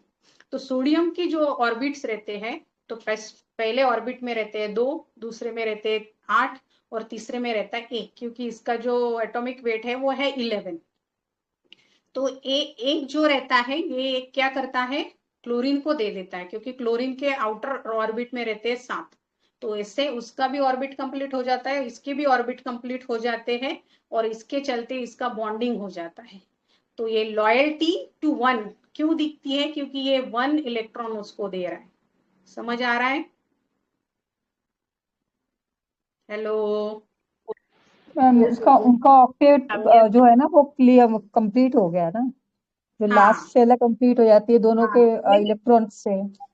हाँ, तो ये ऑक्टेव कंप्लीट हो रहा है, तो ये अपना सोडियम क्लोराइड का होने दो, लेकिन अपने को अपने पेशेंट में ये ऑक्टेव समझना है, इसलिए एक्सप्लेन कर रही हूँ। तो ये समझो अभी। हाँ, जैसे 1-to-1 रिलेशनशिप जैसे अपन बोलते हैं नाइट्रोमोर में।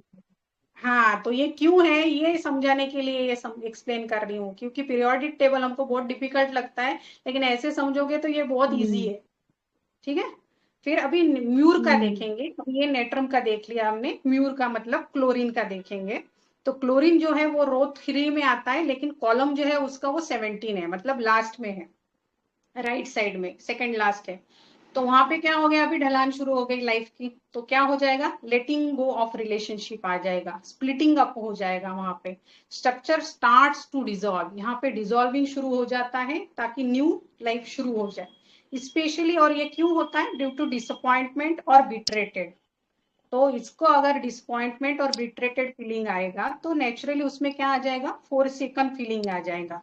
And but try to connect, 4 second feeling हो रहा है, उसको लग रहा है मैं टूट रहा हूँ, बिछड़ रहा हूँ, लेकिन फिर भी वो जुड़ने की कोशिश करता है। Specially to whom, to mother figure, dead और एब्सेंट, बिट्रेटेड, नॉट ट्रस्टवर्दी। ऑरोमूर नेट में हमने ये थोड़ा सा सीखा था, लेकिन अभी सोडे अपने नेट्रोम्यूर में देखेंगे। तो इसके वजह से ये जो क्लोरीन एलिमेंट है इसमें डेवलप क्या होती है, ग्रीफ। सोडियम में क्या डेवलप होता है, डिग्निटी, क्योंकि मैंने दिया मतलब कुछ किया, तो इसलिए इसमें डिग्निटी दिखेगी। सोडियम रिलेटेड जो भी देखेंगे आप, सोडियम सल्फ देखो, सोडियम कार्ब देखो, तो उसमें ये थोड़ी बहुत डिग्निटी की शेड सोडियम के वजह से आएगी। और क्लोरीन में क्या दिखेगा आपको, ग्रीफ दिखेगा। तो ये जो है, तो न्यूक्लियर फोर्स जो रहता है, मतलब न्यूक्लियर फोर्स क्या है, अभी सेंटर में जो Na लिखा है वहां पे और बाकी की ऑर्बिट्स, इसमें जो फोर्स रहता है उसको बोलते हैं हम न्यूक्लियर फोर्स। तो जिस मिनरल में ज्यादा ऑर्बिट्स आएंगे वहां पे ये फोर्स इतना नहीं रहेगा, क्योंकि जैसे जैसे हम सेंटर टू पेरिफेरी चले जाते हैं तो ये फोर्स जो है ये कम कम होते जाता है। लेकिन अगर 1 या 2 ही ऑर्बिट है, मतलब इसमें जो फोर्स है वो बहुत ज्यादा है। फोर्स ज्यादा है मतलब क्या है, बॉन्डिंग ज्यादा है। तो अपनी बहू क्या बोली थी, देखो मतलब पेशेंट बोलता है, लैंग्वेज रहती है उनकी, हमको नहीं समझ में आती है। पेशेंट की बहू बोली कि इसकी और बेटे की बहुत अच्छी बॉन्डिंग है। तो this is the bonding of Natrum mur and her son. तो इसमें रूब्रिक देखो क्या आ जाते हैं इसकी वजह से। ये जो मैंने थीम पढ़ी उसके रिलेटेड रूब्रिक बोल रही हूँ। ये लॉयल्टी में आता है, लॉयल रहता है वो 1-to-1 रिलेशनशिप में। इंडिपेंडेंट लैक ऑफ, मतलब मुझे एक इलेक्ट्रॉन की लेन देन तो करनी ही पड़ रही है यार, तो how could be I independent. तो इसमें रूब्रिक है independent lack of. Then absorb become of him as what would be. अगर ये बॉन्डिंग मेरी टूट जाती है तो मेरा क्या होगा फिर clinging children in mother child clings to. Then love parents for single नेट्रोम्यूर है, मतलब ये लव टू गर्लफ्रेंड बॉयफ्रेंड नहीं है, पेरेंट्स को है, उसके जो मेन रूट्स है उसको वो ज्यादा लव करता है। मतलब मैरिड भी अगर वुमेन्स देखते हो आप लोग तो उनका जो लव है, अगर मैं ये बहुत बार कंफर्म करने के लिए पूछती हूँ पेशेंट, अगर मेरे पास नेट्रोम्यूर आती है तो, कि आपको इसको मम्मी के पापा की बहुत ज्यादा चिंता रहती है क्या, तो वो तो जल्दी नहीं बोलती है, लेकिन हस्बैंड तुरंत बीच में पड़ जाता है कि हाँ मैडम, उनके घर में कुछ भी हो जाए तो उनसे ज्यादा इसको टेंशन आ जाता है। तो यहाँ पे हम लोग समझते हैं कि इसका कितना ज्यादा बॉन्डिंग अभी भी उनके साथ है। तो ये सिंगल लव फॉर पेरेंट्स में नेट्रोम्यूर रहता है। ये समझा पीरियोडिक टेबल। चलो अभी लास्ट 2 पार्ट बाकी है हमारे। मैम बड़ा स्लाइड हो रहा है। चेंज कर दीजिए प्लीज। स्लाइड चेंज नहीं हो रहा मैडम, सर के यहाँ कुछ तो इशू है। मैंने ग्रुप में डाल दिया है, जो मैं बोल रही हूँ ना वो सब मैंने ग्रुप में डाल दिया। आप ग्रुप में देखो, देख पा रहे हो? हेलो। यस मैम, आपने जो स्लाइड यस डाली मैम। हाँ, तो आप ग्रुप में देखो, जो मैं बोल रही हूँ ना वो सब ग्रुप में डाल दिया है। तो जैसे मैंने स्टार्टिंग में आपको बोला ना कि ये करते टाइम ना मैं जैसे जैसे पढ़ती गई ना तो मेरा इंटरेस्ट बहुत ज्यादा बढ़ने लग गया। तो फिर मैंने फिलिप बेली भी पढ़ा, लेकिन फिलिप बेली में ऑलमोस्ट 48 to 49 पेजेस दिए हुए हैं नेट्रोम्यूर के, उतना तो हम लोग नहीं कर सकते हैं। फिर मैंने विथॉल कॉस पढ़ा, फिर मैंने की नोट्स देखा। तो ऑलमोस्ट की नोट्स और विथॉल कॉस सर ने जो लिखा है वो काफी रिजेंबल करता है एक दूसरे को। सिर्फ इतना है कि ये जो की नोट्स दिए है वो बहुत क्या बोल सकते हैं हम लोग, बहुत शॉर्ट्स में दिए हैं, लेकिन वो एकदम उसका क्या बोलते हैं हम लोग सारांश बोल सकते हैं। और विथॉल कसने सर ने थोड़ा वो इलेबोरेट करने की ट्राई किया है।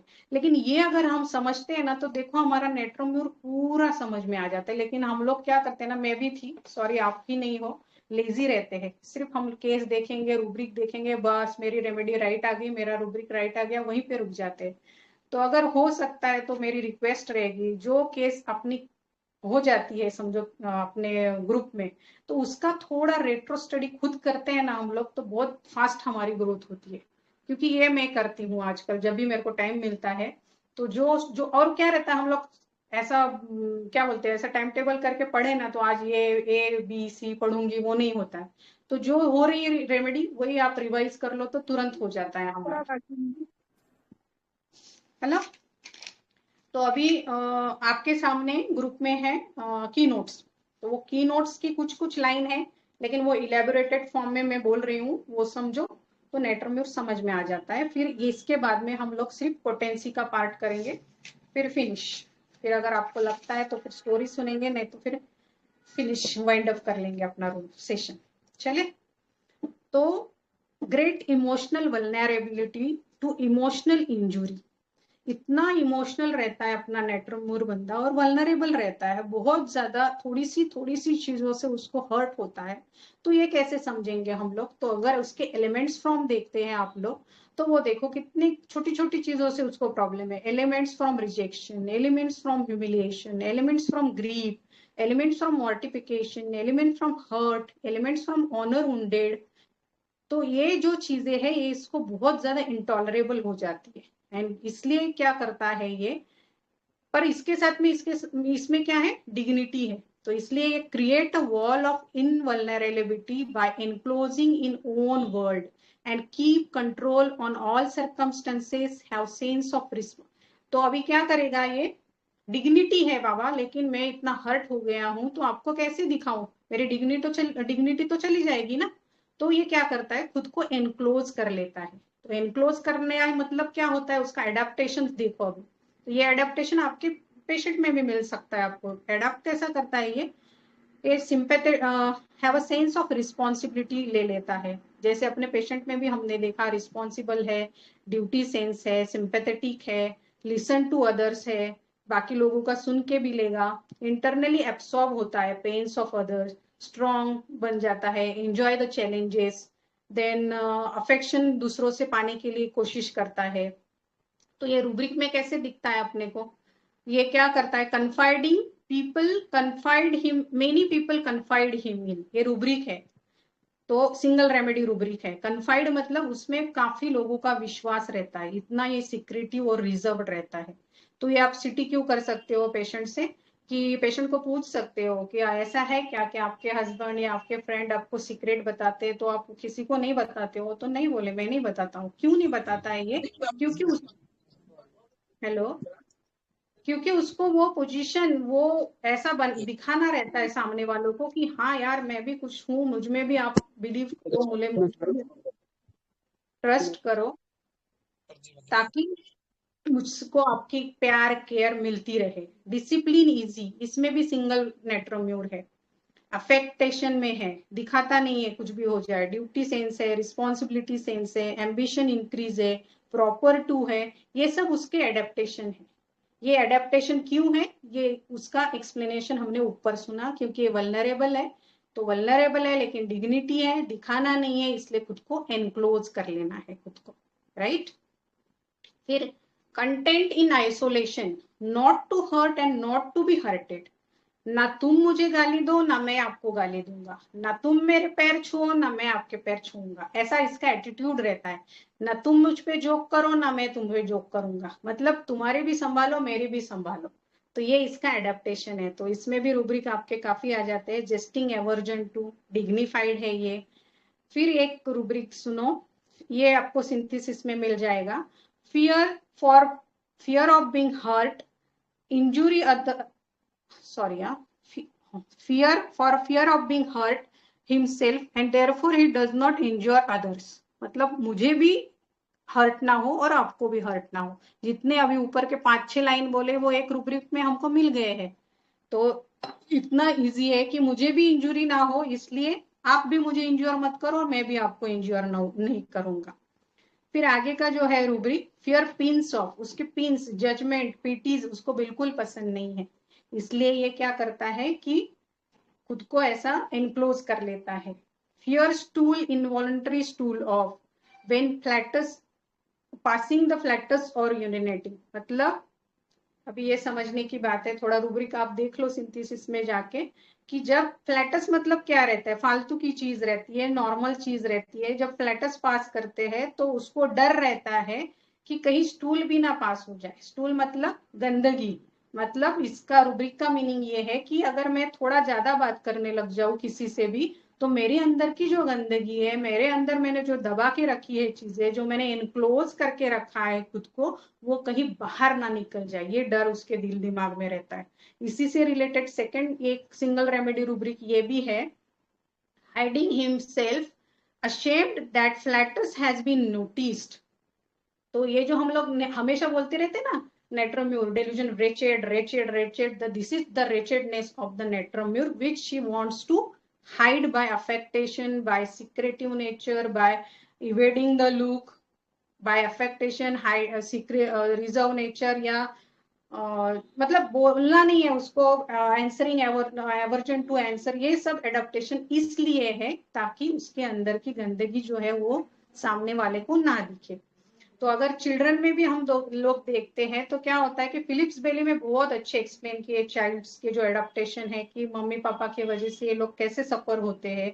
उनमें अगर डिस्कॉर्ड्स है, डिस्प्यूट्स है, तो उसके चलते ये लोग ही पहले प्रिकॉसिटी में चले जाते हैं। ये लोग ही ऐसा दिखाते हैं कि ठीक है बाबा, पहले ही इन दोनों में झगड़ा है तो मैं भी प्रिकॉशियस हो जाऊं ताकि मेरे को कोई ये हर्ट ना करे। इसलिए ये छोटा होके बड़े जैसा दिखाने की कोशिश करता है, ड्यूटी में चला जाता है, फिर रिस्पॉन्सिबिलिटी में चला जाता है उनके, ताकि मेरे को रिजेक्शन ना मिले, इनसे डिसअप्रूवल ना मिले, इसलिए इसका एडेप्टेशन ऐसा हो जाता है।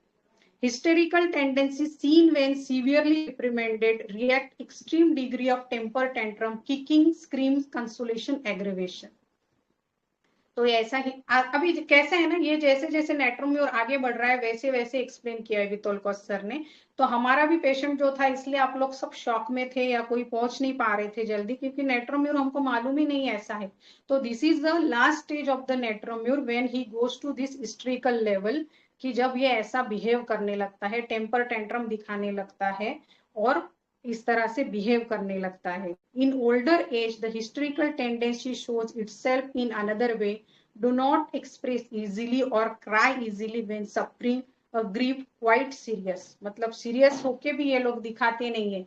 तो ये भी रूब्रिक हम लोग काफी बार देखते हैं कि वीपिंग अलोन वेन, क्योंकि उनको दिखाना ही नहीं रहता उनका जो ग्रीफ रहता है, तो इसलिए ये ऐसे कंडीशन में जाते हैं। फिर लास्ट जो रहता है उनका कि giggling become uncontrollable, dissolve into historical, weeping bitterly, weeping sobbing है इसमें, एंशियस है। जब पैथेटिक कंडीशन हो जाती है नेट्रोम्यूर की, तब ये स्टेज में भी चला जाता है।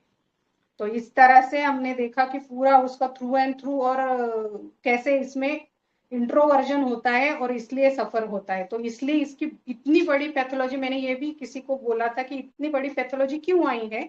तो हम लोग अगर देखते हैं, अगर पैथोलॉजी देखें तो सोडियम क्लोराइड अगर हमारे बॉडी में ज्यादा हो जाता है तो रिटेंशन होने लगता है।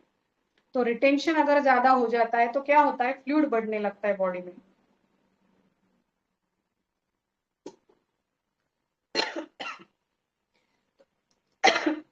सॉरी। तो वैसे ही ये क्या करता है कि सब इमोशंस जो है वो खुद में रिटेन करने लगता है, और वो रिटेंशन की वजह से ये इतना ज्यादा सफर होने लगता है। तो डायरेक्ट हमने जो जो रूब्रिक लिए थे वो डायरेक्ट वितोल खौस सर के इसमें लिखे हुए हैं। When suffering a grief quite serious, however, when nervous or decreased stress tend to laugh over serious matters, giggle hysterically as this giggling become uncontrollable, dissolve into hysterical or weeping. तो giggling क्या होता है, laughing lightly and repeatedly in excited, nervous and silly way. तो this is giggling. तो अभी बोलो यहाँ तक कुछ प्रॉब्लम है क्या आपको? No ma'am. No ma'am. में जाके जब मैं उसके थोड़ा हल्का सा मजाक कर रही हूँ तो उसको भी वो अच्छे से रिप्लाई कर रहा है, मतलब वो अच्छे से उसको, हाँ वो बोल रही है हाँ हाँ गाल आ गए ऊपर, अभी मैं खा पा रही हूँ। अभी दोनों का खाना एक बन रहा है, हस्बैंड वाइफ का, मतलब तीखा खाना खा रही पेशेंट, और लिटरली वो बोल रही है फॉलोअप में कि मेरी 4 उंगलियां मेरे मुंह में जा रही, 4 उंगलियां मतलब ऑलमोस्ट नॉर्मल साइज आ गया है उसका, और सब खाना खा रही है। वो खुद ही बोल रही है तब वो फॉलोअप में, पहले क्या बोलती थी, तुमसे होगा क्या, इतना कॉन्टम्पचुअस थी मेरे बारे में। अभी क्या बोलती कि मैंने इतने डॉक्टर्स को दिखाया, 6 साल हो गए थे तो उनसे तो कुछ नहीं, अभी मेरे तरफ जो कॉन्टेम्पचुअस था उसका नेचर अभी उनके तरफ हो गया, उधर उंगली चली गई उसकी कि उनसे कुछ नहीं हो रहा था। वो क्या बोल, अभी ये फॉलोअप हो गया हमारा। अभी हम लोग देखेंगे कि मैंने पोटेंसी और रिपीटेशन कैसे दिया था ताकि आप लोगों को भी हेल्प हो सके। अभी देखो पोटेंसी मैडम आपने ऐसे ही क्यों दी, रिपीटेशन ऐसे ही क्यों दिया, तो मेरे हिसाब से इसमें मैंने क्या किया है, फर्स्ट टाइम जब मेरे पास पेशेंट आया है तो मैंने उसको दिया है नेट्रोम्यूर 30 की 3 डोसेज पर 3 डेज। फिर मैंने पेशेंट को दे दिया था सैकलेक, ठीक है। तो ये मैंने पेशेंट को प्रिस्क्राइब किया है 15 दिनों के लिए। तो पेशेंट की जो बर्निंग सेंसेशन थी वो 30% रिड्यूस हो गई थी। ओपनिंग जो थी मुंह की वो एज इट इज थी, बहुत स्लाइट चेंज था उसमें, और थोड़ा बहुत पेशेंट खाना खा पा रहा था। तो 15 दिन के बाद जब उसका बेटा और बहू मेरे पास आए तब मैंने रेट्रो का, तो पहले नेट्रोम्यूर 30 दिया मैंने पेशेंट को, फिर मैंने नेट्रोम्यूर 6 दिया है पेशेंट को डेली लेने के लिए वाटर डोज फॉर 15 डेज। फिर 15 डेज के बाद जब पेशेंट मेरे पास आता है तो 15 डेज के बाद ऑलमोस्ट उसका 50% जो है वो प्रॉब्लम जो है बर्निंग का वो कम हो गया था। फिर पेशेंट का जो 2 फिंगर माउथ ओपनिंग हो गया 6 के बाद, और फिर उसके बाद में मैंने 15 डेज के बाद पेशेंट को 0/2 प्रिस्क्राइब किया, LM पोटेंसी दिया मैंने, और डेली वाटर डोज लेने को बोला उसको 0/2। तो उसके बाद में और 15-15 दिन का ही फॉलोअप है पेशेंट का, उसके बाद में उसका बर्निंग टोटल स्टॉप हो गया जब मैंने LM दिया उसको, और उसका 2.5 फिंगर जाने लग गया मुंह में। फिर आफ्टर 15 डेज के बाद मैंने 0/2 ही प्रिस्क्राइब किया वाटर डोज, लेकिन अभी मैंने पेशेंट को दिया है अल्टरनेट डे।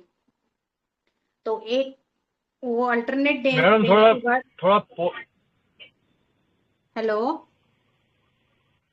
हम मैडम थोड़ा पोस्टोलॉजी थोड़ा समझाओ ना प्लीज, क्योंकि ये समझ पहली बार है सुना 30 फिर 6 उसके बाद डायरेक्ट 0/2, मतलब हाँ इसके हाँ पीछे सर, क्या लॉजिक है? बोलती सर, मैं ये आगे एक्सप्लेन करने वाली हूँ। Thank you. हाँ, तो 0/2 जो दिया मैंने उसको वाटर डोज दिया, उसके बाद में ये फर्स्ट टाइम डेली दिया 15 डेज के बाद लिए, उसके बाद मैंने अल्टरनेट डे दिया तो 3 फिंगर्स जाने लग गया और खाना खा पा रही है पेशेंट। उसके बाद में वीकली दिया और उसके बाद में एवरी 15 डेज दिया, और ये वाटर डोज ही दिया। तो ये लास्ट का जो फॉलोअप है ये एवरी 15 डेज के बाद दिया था। अभी मंथली लेने को बोला है और मैंने 1 मंथ के बाद आने को बोला, और अभी शायद तो ट्रीटमेंट बंद कर देंगे पेशेंट का, क्योंकि आपने उसका फोटो में देखा होगा कि जो माउथ का फ्लोरा है वो एकदम पिंक हो गया है, एकदम हेल्दी उसका माउथ जो है वो दिखने लग गया है। तो अभी हम ये फोसोलॉजी जो मैंने बोला है, तो ये क्यों, कैसे, क्या करना है, कैसे देना है, ये थोड़ा समझेंगे।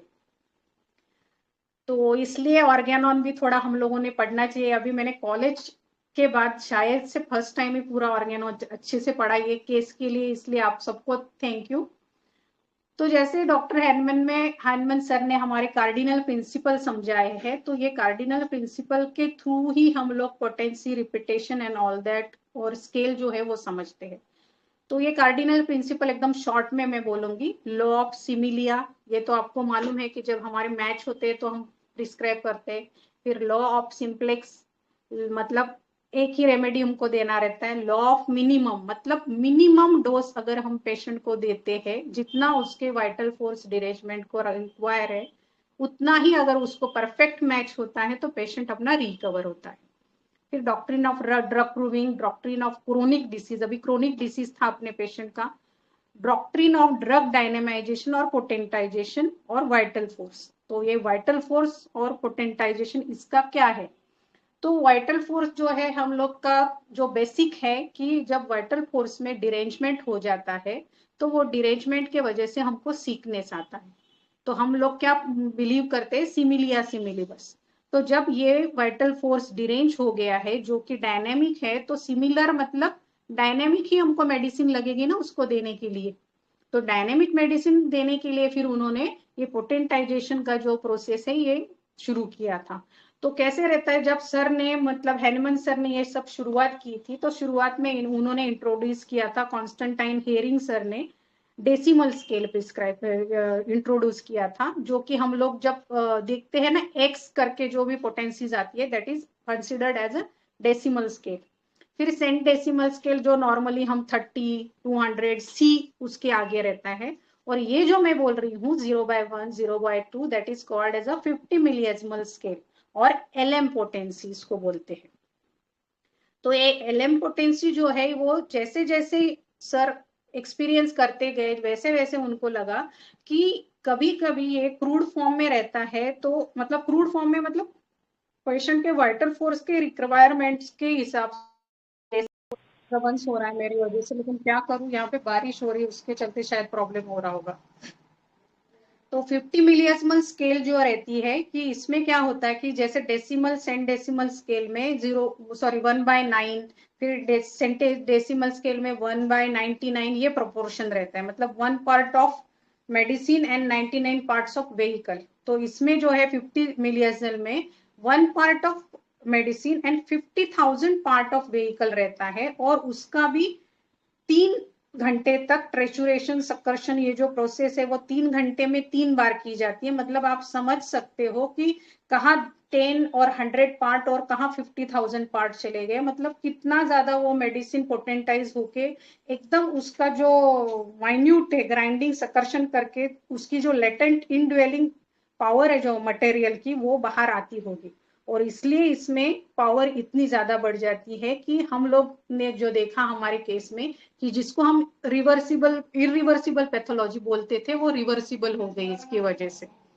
तो because of this dynamic power ये वाइटल फोर्स को भी इतना स्टिमुलेट करती है कि वो उस पर काम करके वो अपने को फायदा देता है। तो अभी एलएम पोटेंसी हम लोग कहाँ कहाँ इस्तेमाल कर सकते हैं? परवीन सर स्लाइड चेंज करना please.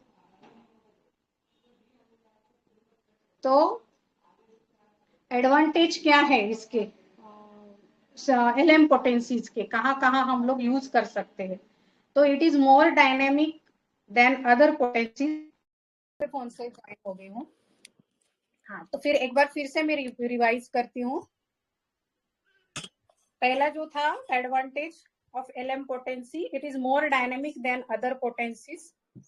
Second, its action much more gentle, permanent and rapid. Third, it produces minimum aggravation. Fourth, used safely in most deplorable, distressing cases. मतलब ये अगर ऐसे भी कंडीशन सिचुएशंस है जहाँ पे आईसीयू में वगैरह पेशेंट्स रहते हैं, वहां पे भी हम लोग ये यूज कर सकते हैं। फिर if there is a medicinal aggravation, it's very much nominal and controllable. तो ये बहुत ही ज्यादा नॉमिनल और कंट्रोलेबल ऐसा एग्रेवेशन इसमें हो जाता है जो हम लोग टैकल कर सकते हैं। Increase latent power by giving the succussion, तो मतलब हर टाइम इसको ज्यादा सकर्शन देने की वजह से उसकी लेटेंट पावर जो है मेडिसिन की वो इंक्रीज की जाती है। 7 rapid long lasting penetration, rapid long lasting penetration के वजह से ये काफी ऐसे डिसीजेस में हमको, जैसे कि आईसीयू वगैरह में पेशेंट है जिनसे हम लोग अगर क्या बोलते हैं उसको वेंटिलेटर वगैरह पे है तो वहां पे अंडर स्किन वगैरह भी लगा के ये पोटेंसी हम लोग यूज कर सकते हैं। Then permanent restoration of the health होता है इसमें। frequently repeated in cases like temperature, loose motion, vomiting, chronic diseases according disease intensity, 1 hourly, 2 hourly, 3 hourly भी हम लोग रिपीट कर सकते हैं पेशेंट को। मतलब पानी में उसको डालने को बोलो सिर्फ सिंगल ग्लोबुल, और वही पेशेंट को आप आधा घंटे में 10-10 मिनट में भी लेने को बोल सकते हो। Even we can give it to the infants also, तो इन्फेंट्स को भी हम मदर मिल्क में से दे सकते हैं, डिस्पेंस कर सकते हैं। It can be administered orally, olfactory और rubbing on the skin also of the patient. तो ये तो सब पोटेंसी वगैरह सब अपना हो गया, सेशन भी हो गया। अभी आवाज बराबर है आ रही मेरी? हेलो, बराबर है, बराबर आ रही है। हाँ, तो अभी बोलो कुछ प्रॉब्लम है, कुछ क्वेरीज है तो वो बोलो। अभी डीडी करने की जरूरत है मुझे, क्योंकि हर एंगल से मैंने आपको समझा दिया है कि how it is natrum mute. Hello, बोलो। Yes ma'am. किसी को डीडी पूछना है तो पूछो। हाँ, वो डीडी पूछो, कर रहा है, कोई 3 बजे पूछना कर रहा है है पूछो। ऑलमोस्ट, अभी 5 बजने को आए हैं। हाँ,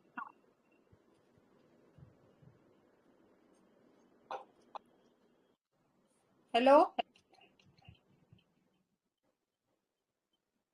चलो फिर वाइंड अप करें, या स्टोरी सुनना है तो मैं 5 मिनट में स्टोरी सुना सकती हूँ, नहीं तो हम वाइंड अप करते हैं। और आपको और कुछ